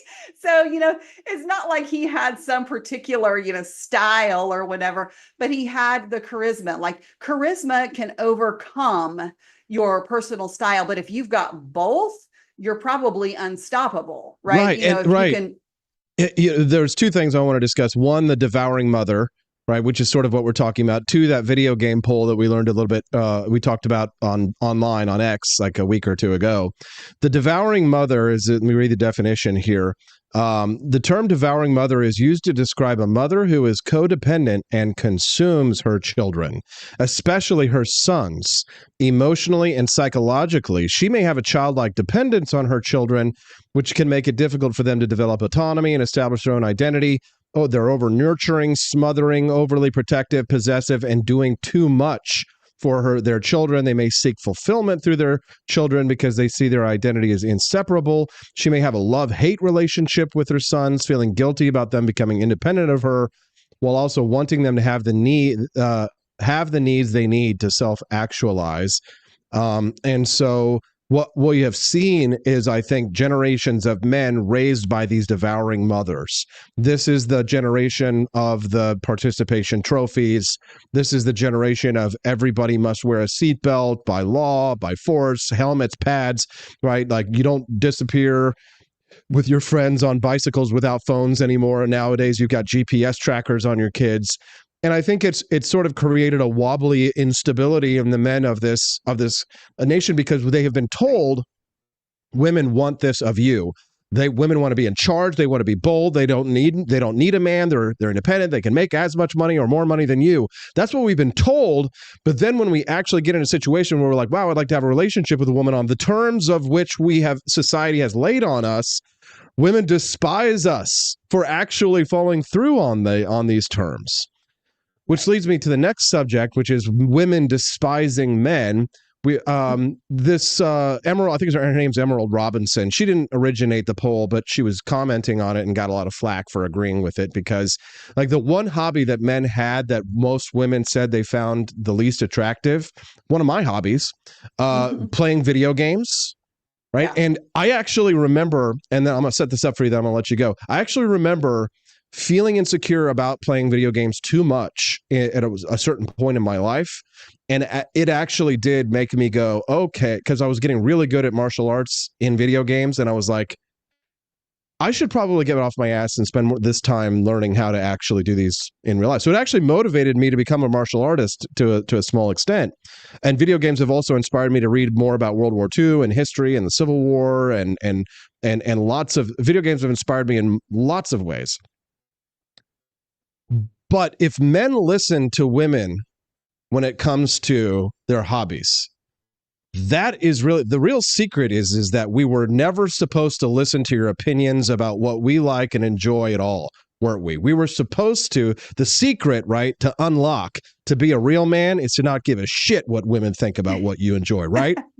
Right. It is to be yourself. It is to own the things that you enjoy and those aspects of your personality. It is literally to be yourself. Now, here's the thing though, when you talk about video games, like it's become the thing that everybody piles on for all of the societal ills that have befallen us, right? Right. Who is responsible for that? It is the conservative Christian right, honestly, who is responsible for that because they have, repeatedly blamed these things for all kinds of degeneracy and laziness and all of the problems with young men. What do you blame it on? You blame it on video games. Do we blame it on parents? Maybe that's a little bit on the side, but video games. So, we need big government daddy to come in and control video games. And the reality is that it's like anything else. We've talked about this. It doesn't matter if you spend your time, watching football incessantly or basketball or whatever it is. Anything, is bad if it's done to excess. And so people who are criticizing like this also probably have little to no experience with video games. Not all video games are created equal, obviously, but from a lot of the ones that I've seen, and some of it's been from watching you play, has been that there is a lot of exposure to culture in video games. Our young people right now are getting exposed to music from 50, 75 years ago, and they're getting exposed to classical music and wonderful compositions that have come out of people who compose specifically for video games. I mean, that's culture. That's what we've always called culture. It's just in a different setting. Oh, it's yeah. not No in a shit. concert hall. I shit you not. When I played Grand Theft Auto 4, it was the reason that I started to enjoy two different styles of music. One, electronic dance, and two, jazz, like just straight up jazz. There was something about the feeling of listening to smooth jazz by John Coltrane in the radio of the vehicle while I was running down hookers down Main Street that felt just, I don't know, quite iconic. And now I listen to jazz and EDM all the time. So video games can be gateways to good things just as much as they can be bad things. There are redeeming factors. But again, we shouldn't have to explain it to you ladies because it's not any of your damn business what we do for our hobbies or our time. And the big mistake was caring in the first place, because what you really want is a man who doesn't care what you think. Am I right? Yes, but you know what? I put a different spin on it, right? I mean, you're saying like it's just because we don't care what you think. And I don't think that's necessarily true. A good man will care what you think, but a good man will also be comfortable enough with who he is that he's not going to be asking your permission. And, the right woman will not be requiring him to ask permission of anything. That's right. A good man listens to her woman's opinions and then disregards them anyway. Camellia, I got to go get Daniela. Anything else you want to say before we go? Well, just I know I'm a woman, but I'm just going to give a couple of pieces of advice to the men out there. When you're talking about how do you get the women to swipe right or whatever it is, like I don't even know. There are little things that you can do. It doesn't matter if you're the biggest geek in the world, but one of the biggest things men need to do is dress in clothes that fit well. You don't have to spend $2,000 on clothes, right? And also posture. It is the way you carry yourself. Use good posture and carry yourself with confidence will make a world of difference in how women view you. Good stuff. Actually, great advice, Camilla. Just make sure that you take her advice and then disregard it and only listen to men. Bye, Camellia. Have a great day. Have a good day, everyone. Thank you very much, CJ. We appreciate you. Isn't she great? Click like on the stream if you enjoy that content. It's time for us to go talk to Daniela Pensack. We've raised $45 towards the $60 goal. Oh my God. We have not unlocked the bonus content yet. What are we going to do? We don't want to fail.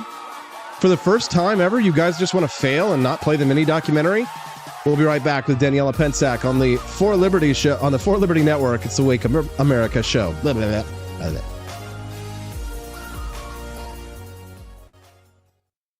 Want an engaging website to boost your business? You're just a click away from 5-star Fiverr talent. Hundreds of freelancer skills like web design. Head to Fiverr.com today and get something started.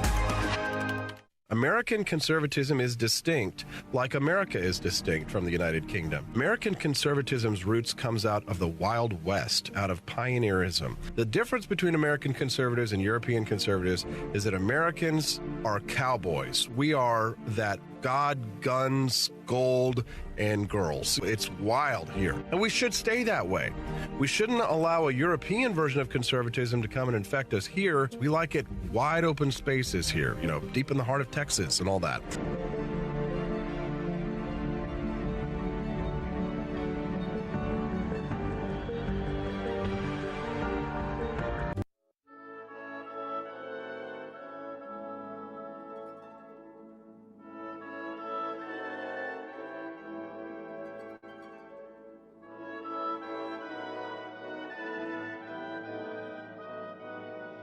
Hey there, it's your favorite Vice President Joe Biden. I wanted to talk to you today about the Wake Up America show, the best source for all your political news and commentary. But before I get started, let me just make sure I have all my notes in order. Okay, where was I? All right, the Wake Up America show. It's a great way to stay informed and make your voice heard. Boy, what was I saying again? Oh, right. The Wake Up America show. It's important that we all stay engaged and knowledgeable about what's going on in our country and, the thing. But hold on, where was I going with all this? Oh, yeah. The Wake Up America show. It's a fantastic resource. And if you really want to make a difference, man, you can sign up to be a monthly donor at wakeupAmericaShow.com/support. Now, where was I? Oh, that's right, the Wake Up America show. So if you want to stay woke and support a great cause, head on over to wakeupAmericaShow.com/support and sign up to be a monthly donor today. And if you're feeling generous, you can even give a donation in my name. Thanks for listening, and keep on keeping on, America. Come on, man.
George. Thank you for watching the Wake Up America show with my dad. Today, I'd like to share with you 3 reasons why you should visit Dad's online store at apforlibertyshop.com. Number 1, you can get exclusive freedom-loving merch designed by AP himself or me mom, Steffi. Liberty Laura has made some designs as well, and blimey, they are great! Number 2, most of these products are so wicked that they aren't even allowed to be advertised on Facebook or Instagram. Modern machine guns and a proper keychain. Plus, our Grover Cleveland t-shirt is so spicy apparently that leftists on Facebook specifically banned it from appearing on the website. Number 3, you're supporting liberty lovers just like you. Spend your money where you earn it, and you help me Pops build a community that supports what you believe. Bloody hell, this commercial is running too long. Gotta run. Bye now. Don't forget to visit apforlibertyshop.com. That's apforlibertyshop.com.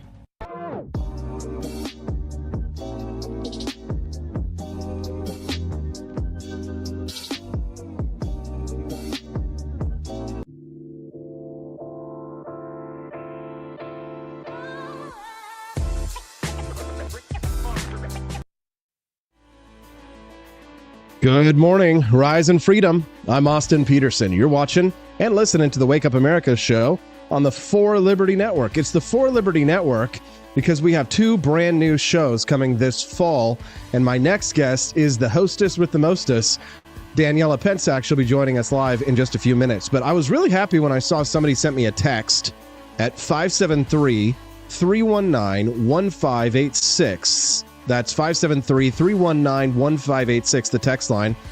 Because Camelia and I were just talking about how women find playing video games as one of the least attractive hobbies for men, according to women. Next was collecting figurines, which I kind of understand. Magic tricks. I know some people who are very rich because of magic. Online trolling, which I don't know. I mean, what? A girl can't appreciate a good troll from time to time. Gambling, building model trains. What do you got against that, ladies? Taxidermy, well, you get the ick. Comic book collecting. Some of those are very valuable. And then bird watching, very sad. I've got it pulled up on the screen right now. Liz Wheeler, thank you to whoever sent me that text, by the way. This is 100% true. Men playing video games is peak unattractive, beyond red flag, like deal breaker zone. It's weird so many dudes don't get this. All right, well, as a dude, I can only talk so much about the female mind. I need an expert. I need someone with a master's degree. I need Daniela Pensack, who's joining us live. Good morning. Good morning, Austin. It's good to be here again. Unfortunately, my master's degree was not in what's attractive and what isn't, but I'm sure I can weigh in a little bit. There's almost an air of disappointment in your voice this morning, Danielle, over all these stuff. Yeah. We've got a lot more substantive topics that we will discuss after this one. But before, let me push those aside to help us transition out of this topic.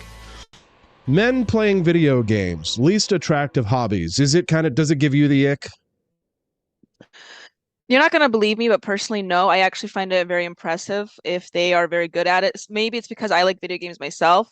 Out of the list that you have mentioned, bird watching, I actually can't understand. I don't know why, but when you said it, I'm like, okay, maybe I can wrap my head around that one. Taxidermy also. I think taxidermy is really cool, actually, but the process can be quite gruesome. So I guess if someone's really into that, it's a little creepy. But as far as the top 3, like video games, there were the other ones you mentioned, didn't sound that bad to me. Maybe because it's just so diffused in our culture. Every guy I met and gal actually played video games to some degree. So I'm shocked to hear that was number 1.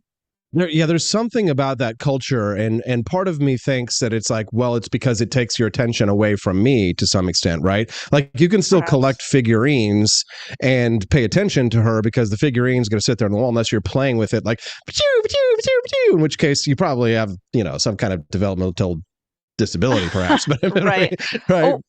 Well, perhaps it was on there because also it is like one of the most addictive features of our current society too. Mm-hmm. I'm assuming the reason why it's number 1 is because so many women have bad experiences with it because guys can get a little wrapped up in that stuff. But sure. Again, I've seen some guys that can do really impressive stuff on playing a video game, and I gotta say, I would say that's the opposite of being turned off. So Some guys make a lot of money doing impressive things on video games, streaming like you and I are. They've got way more viewers than I've got right now this morning on Rumble. But exactly.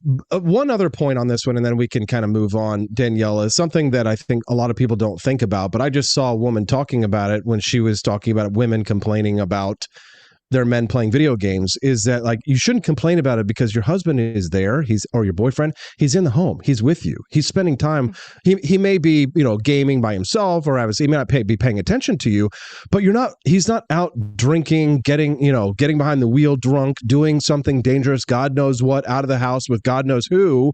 Right. He's actually in the home. He's right there with you. And it's like, maybe for some women, they prefer for their man to be away so they can be fantasizing about him while he's gone. And they're thinking about all the magical romantic things that he's doing rather than seeing the very unromantic thing that he's doing all by himself in some bedroom. But to some level, it's like, shouldn't there be a thankfulness that he chooses to be home and to spend his time with you instead of like gallivanting off, like not being in the home with the people he's supposed to love? No, of course. And, maybe attention does place to some degree into it. Like a female doesn't feel like she's getting enough attention, and that's why she's upset, even though he is in the home. But, everyone needs a hobby. So, of course, if it's something that keeps them domesticated at home, that could certainly help. Absolutely.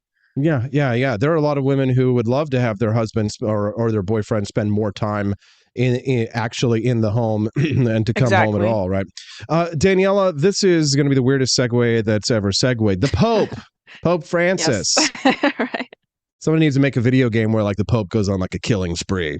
But the Pope has said that those who do not accept migrants in their countries, that it is a mortal sin. A mortal, did I say, is it a mortal sin? Is that the grave sin, I think, is the grave sin. Okay, yes. So you're not going to die if you don't do it. A grave sin. Okay, so deathly, but not dead. Correct. If you do not accept migrants in your home, so it's a sin. So we're sinners if we want to not have the dregs of the world washed up on our shores for us to deal with, by the millions. It really is a fascinating situation where so many Catholics, especially in the United States, have become so conservative and so anti-immigration.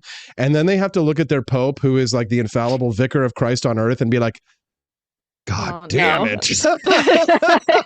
Every time. I know, exactly. Yeah, he said it was a grave sin, which apparently I'm not Catholic myself, so I had no idea. But I read an article. It's like, using Catholic terminology, it's one of the worst sins, apparently. In the terms that he used. I don't know if that's accurate. That's just what was in an article that I read. But yeah, he also stated that we need to expand migration routes as well. And he was specifically talking about migrants that cross the Mediterranean into Europe. And, we all know where that's generally from. Some basic stats as well. 400,000 illegal migrants entered Europe last year in 2023.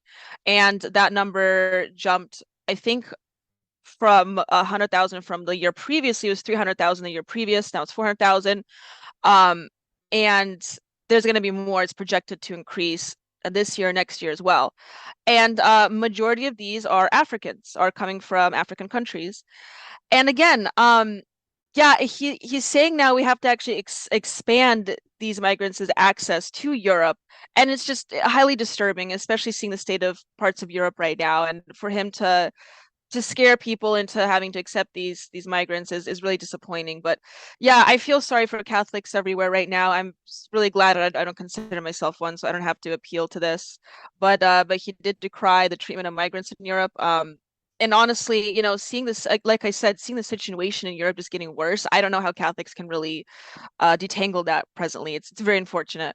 It's things like this that make you understand why Protestants were so glad to see Martin Luther nail the paper to the church door and say, we're done. Do you appreciate and enjoy the irony that the Vatican has very wide, very guarded walls to get in? Yes, that in fact that's a really big red flag, I think, and that's one of the many issues I have with the Catholic Church. And look, I know plenty of Catholics are great people. I have no issues with Catholics. But the Catholic Church, I think a lot of us can agree that there's some major issues there, some hypocrisy, among other things, that the Catholic Church struggles with. But yeah, that was one of the reasons why I actually became Protestant, was the specific history of the Catholic Church and some of the hypocrisy they deal with. Also, I did want to mention that, you know, especially with the trad Cath bunch, the trad traditional Catholics here in America are a good portion of the conservative movement. You know, these people are also highly anti-immigration, and especially like the Nick Fuentes type people. And I was considering, like, well, how are they dealing with this news right now? You know, how are they going to kind of merge the gap in their heads? So there might be a little cognitive dissonance there, but it'll be interesting to see how that turns out. What's fascinating for me personally to observe is my good friend Judge Andrew Napolitano. He's on every Wednesday on this show, and he is very much an open borders libertarian, but he despises the Pope. So I'm sure that he probably, he probably agrees with the Pope on this one issue, but despises him for his cultural Marxist tendencies in almost every other way. Because along with this view that if you don't take migrants into your nations, then you are committing a grave sin, comes the rest of the leftist Marxist playbook as well. I mean, this isn't just one provocation that the Pope has against right-wing policies. A lot of people say, well, it's because he's a Jesuit, right? And that might be the case. But I don't see how that's still an excuse, considering that what the Pope stands for is pretty much what everybody to the right in the United States stands for. And now the Catholics sort of, I don't know what they plan on doing, but I don't know how much you know about the history of the Catholic Church or Pope John Paul II. I know you didn't live through those years, but I can tell you that it was like, they were kind of like super friends, like a superhero team when it was Ronald Reagan, Margaret Thatcher, and Pope John Paul II, and they were all anti-communists. And it was a beautiful time to be alive. We've been talking about Ronald Reagan's legacy this morning on the show. And that time period, and the new movie is coming out this weekend. I don't know if you have a plan to see it or not, but there was a time when the Catholic Church actually stood up for conservative values, but those days seem to be gone, and I don't know that they're coming back. What do you think? I don't know if they're coming back either, Austin. I think this is just reflective of the times that we live in right now, particularly in what's going on the other side of the world, in Europe especially. But yeah, I mean, one can only hope and dream. There are conservatives that again, I don't know a lot about the sitting Pope right now, but a lot of them, I think, are just, I keep hearing them complaining them about Pope Francis, and every year it seems to be something. So he doesn't seem to be up to snuff to what they desire. And I think he's been sitting for 11 years now, if I'm not mistaken. So yeah, it's very unfortunate to see where this is going. Again, if for all those Catholics out there, you know, this may be like an opportunity for you to consider a different denomination. I'm just saying. They were happy. They were happy though when the Pope was asked about women priests, and he said no. Yes, yeah. No, that one. No, that we're not that progressive yet. No, migrants, African migrants, totally cool. African migrants, yes. No, we first have to get to the African migrants first, Austin. That's more important. After that, then we can have women priests, right? So, you think that's coming? Female priests? Yes. Oh yeah. No. Oh yeah. I'm actually surprised we're not there yet. But no, absolutely. I think that's gonna just give it like another decade. We'll be there. So, you know, yeah. I really hope that this wakes some people up to the issue of the church. Of the Catholic Church, and I mean, this is also a facet of Christianity, is that a lot of Christians are struggling, maybe not in the United States, but in other parts of the world. I truly believe that, particularly with Christianity, they're dealing with the concept of like inclusivity. Actually, you do see this a little bit in the United States, especially also with the Protestant denominations. Like I will agree, a lot of the Protestant, I have so many churches where I live that have the gay pride flag. It's a big issue. So for all the Catholics that say Protestants are they're loose with their doctrine and they have the gay pride flags outside their Presbyterian churches, I mean, they should speak for themselves right now with the migrant situation. But I mean, Christianity in general struggles with this idea with how inclusive one should be versus how stringent they should be in exclusivity, because the Christian doctrine is essentially inclusive. in terms of who can be saved. And unfortunately, though, that does bleed into policy. But I need to remind people, and I constantly remind people, that religion and belief, that's one thing. Obviously, that's related to salvation, the afterlife, but that should not be reflected in our policies, our government policies. Just because everyone can attain salvation in the Christian religion doesn't mean that everyone should become an inhabitant of the United States or the nation that you live in, right? So clearly, like, the earthly matters are simply different from eternal matters. So, the gospel is for everyone. Unfortunately, not everyone should be living in your country. That's just the case. Daniela, I know how you feel about women when it comes to taking charge in politics and having a voice in politics. How do you feel about the idea of women priests or women as pastors and leaders of a church? Yeah, absolutely. And honestly, my opinion with what I just said on government matters is similar in religious matters as well. And in terms of your question, Austin, I have never attended a church with a female priest before. I have listened to not priests, pastors. I have listened to, like, I think her name Joyce Meyer is her name, if I'm not mistaken. There's a really famous, like, mega preacher who's female. I've listened to her stuff a little bit. So I have listened to female pastors, and they're okay. Like, they can write their self-help books that sell a lot. They have some good things to say, but overall, I would say that at least in religious matters, I would prefer a male pastor, a male leader, simply because I think in spiritual matters, men are more attuned to that, and that's a completely different metaphysical conversation we can have. But what I found, though, in political matters and governance, it depends on the woman. Generally, I think men are better leaders. You will always have exceptions, though, in any population. So I do believe that, especially with politics, though, because women are so communal and so social, they also do, and I have seen women thrive in a political environment and even in the policymaking environment. So I think women can be more attuned to governance. I have not come across a situation where I thought, like, female pastors were really great at what they did. And I don't have any, like, doctrinal issues with it personally. I think it's fine. I mean, the scripture does talk about women, and the New Testament does talk about women, like, taking up maybe not roles of leadership, but taking up major positions in the church and then in church development. But I haven't been swayed to say that women can be as competent pastors as men do. Boy, that is something that I could never say and get away with in polite society. So that's why I bring you. That's why I bring you on my show to say it yourself, Daniela. I'm the token right here. There you go. You're token. You're more than a token. Daniela, you say a lot of people are asking you about your new show, Culturama. People getting excited about the new podcast coming? Yes, I'm very excited. We don't have a set date yet, but that's a little bit on the down low. But hopefully it's coming. We talked about the fall, and I'll be talking about situations a little bit like matters like this, more cultural aspects of our country and sometimes around the world. And kind of put my 2 cents on there, but I'm really excited to talk about it and, like, delve into it. It's called Futurama. It's called Culturama. So I will be talking about culture. So it won't be as big brained on, like, meticulous policy, but it's something I think everyone can enjoy. Though I'll be talking a little bit about. I'll be talking about inconvenient statistics. I'll be talking about, issues that are affecting our culture today.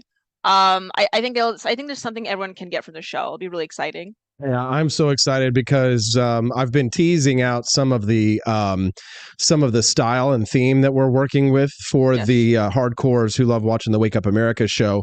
And I think it was my friend Cecilia the other day who was in the chat, and she was like, I am so excited for the merchandise. I cannot wait to see the merch for this. Because it's all the kind of stuff that 1950s retro vibe that people really enjoy and love. So yeah, we're gonna have an epic based merch collection for your show. Very based. People are gonna love posters and shirts and mugs and tumblers and all kinds of fun stuff for Culturama coming this fall. Daniela, where can people follow you online? Yes, I always plug my Twitter, Austin. Please follow me at Pensac Daniela on Twitter, and also you can find me on Locals as well. I will be plugging that everywhere now. So find me on Locals. You can find the link on my link tree on if you just go to my bio on Twitter. It'll be like the second link on there. And so just look me up in locals, and also consider donating if you want to get the show up and running. And let's do it. And also if you like lengthy articles, follow me on Substack as well.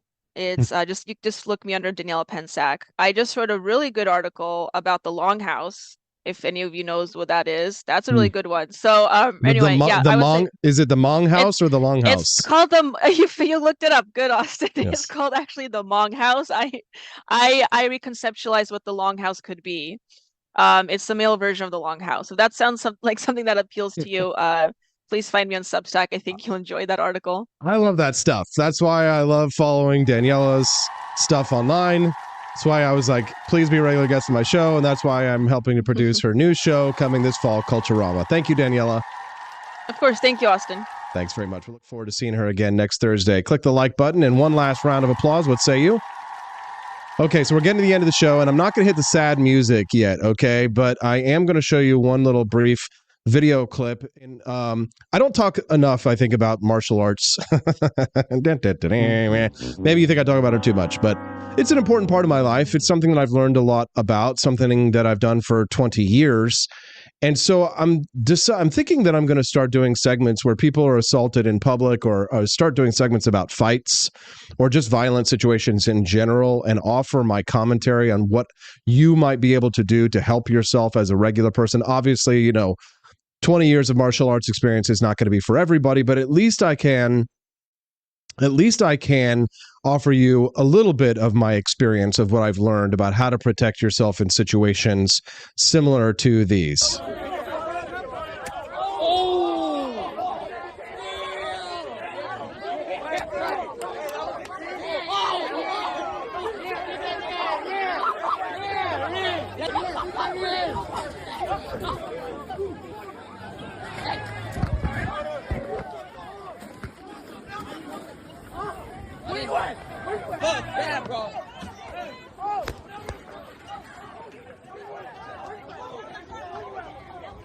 All right, so what's happening right now? Let me narrate a little bit here. This is a guy in Oakland, California.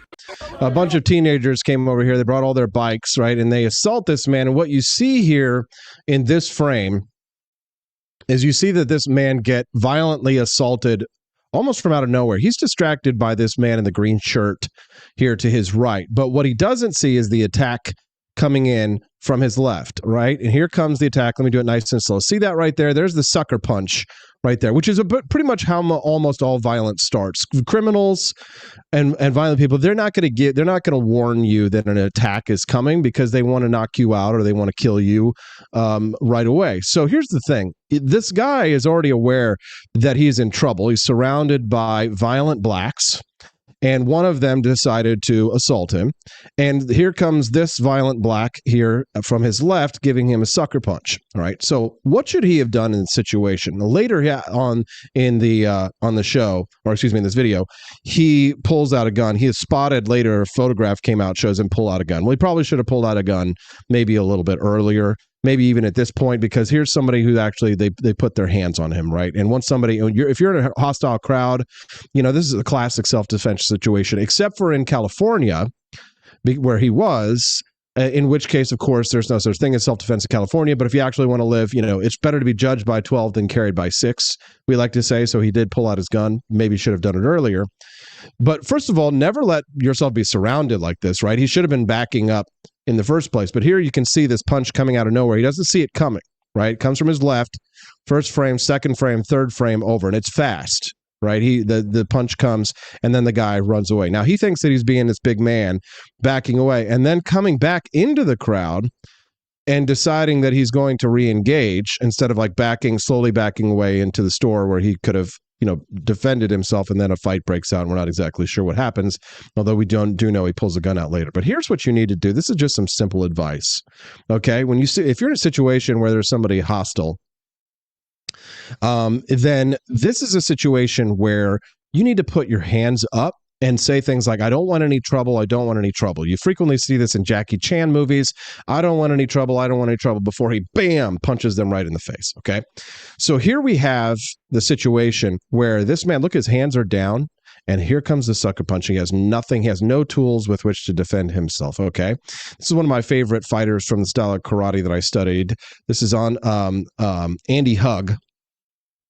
And he was an excellent fighter who a kickboxer, and he studied the same style of martial arts that I did. This is the form of karate called Kyokushin, and rather than doing fists up, which I have studied others, where you use your fist, he has his hands up flat like this. This is a great self-defense posture, and you have your hands out in front of you.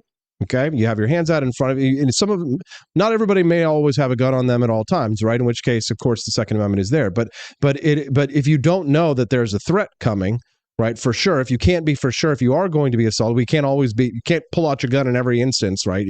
Some things you have to try and de-escalate. But one of the best ways to de-escalate is to make some space between the two of you. Make sure that there's space, put your hands up, nice flat palms, and keep your fingers together, just like this, right? So that you can bat away any kind of strike that may come to your face. At least you have an option, right? It would have been a lot harder to sucker punch that guy if he'd have been like, listen, man, I don't want any trouble. I don't want any trouble. That guy comes in for the sucker punch. At least he has a chance to block his face.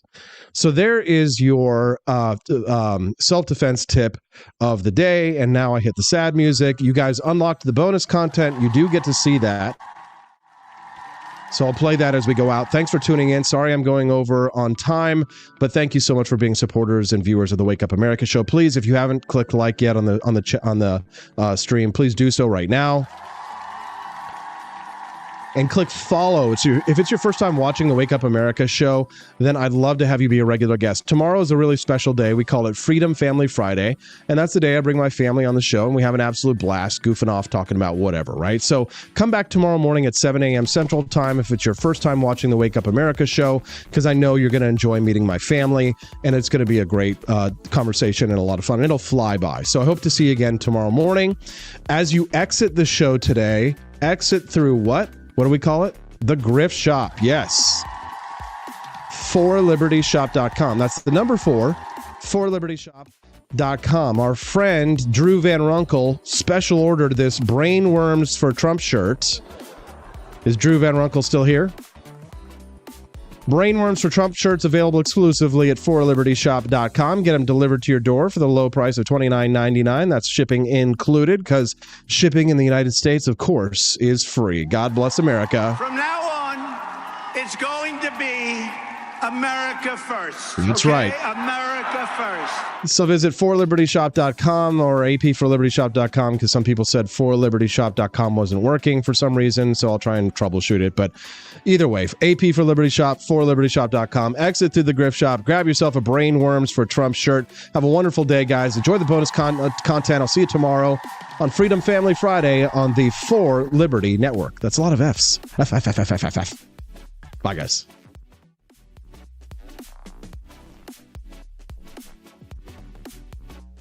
Wake Up America show's bonus content. We look at stories that deserve more attention. Telegram CEO Pavel Durov's arrest is part of a global war on free speech. Just days after the French government arrested Pavel Durov, CEO of the encrypted messaging app Telegram, Meta CEO Mark Zuckerberg revealed that his company faced censorship pressures from U.S. officials. This highlights a broader, concerted effort by various governments to control speech. Durov is accused of offering encrypted communications that facilitate illegal activities. French prosecutors claim his platform allows illicit transactions, child pornography, drug trafficking, and fraud. They also argue Durov refused to communicate information to authorities, laundered money, and provided cryptographic services to criminals. The real issue seems to be that Durov offers encrypted communications to everyone, including those who anger authorities. Secure communications are essential for people in a world where global freedom has declined for the 18th consecutive year, as noted by Freedom House. Fighting authoritarian regimes requires secure ways to exchange information. Encrypted services like Telegram are vital for organizing protests in repressive countries like Myanmar, Belarus, and Hong Kong. Bad actors might use these services, but they also use phones and postal services. Durov's clash with the French government is not his first encounter with an authoritarian regime. CNN oddly linked him to Putin, but Reuters clarifies that Durov left Russia in 2014 after refusing to shut down opposition communities on VK, his previous platform. Durov resisted demands to provide information to the Putin regime and refused to censor opposition groups. His public stance against cooperating with authorities made him a target. Telegram was initially blocked in Russia, but remains widely used by both Russians and Ukrainians. Given Durov's history, it's easy to suspect that his arrest is another case of an authoritarian government targeting him under a different flag. French President Emmanuel Macron denies the arrest is political, but his past comments about regulating social networks suggest otherwise. Free speech groups recently objected to EU threats to censor political content on X, specifically an interview with Donald Trump. Even in the US, social media companies face pressure from the government to stifle dissenting views and inconvenient news stories. The Twitter files and Facebook files revealed serious government pressure. Zuckerberg regretted succumbing to this pressure in a letter to the House Judiciary Committee, admitting to suppressing COVID-19 content and reports about Hunter Biden's laptop at the FBI's behest. Jacob Machangama, founder of the Danish think tank Justitia, calls this a free speech recession. He warns that liberal democracies are contributing to the suppression of free speech rather than countering authoritarian onslaughts.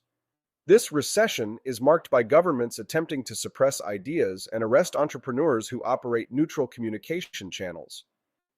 These harsh policies have real costs in terms of human freedom. Telegram didn't respond to requests for comment, but Durov has stated that it's absurd to hold a platform or its owner responsible for how the platform is abused. He promised to address challenges with efficiency, innovation, and respect for privacy and freedom of speech. Durov's arrest underscores the ongoing battle for freedom of expression. Even in nominally free countries, champions of free speech like Durov face active opposition from government officials. Free speech is more important than ever, but also more besieged than it has been in a long time. The global war on free speech continues, making it crucial to defend encrypted communications and the right to private conversation.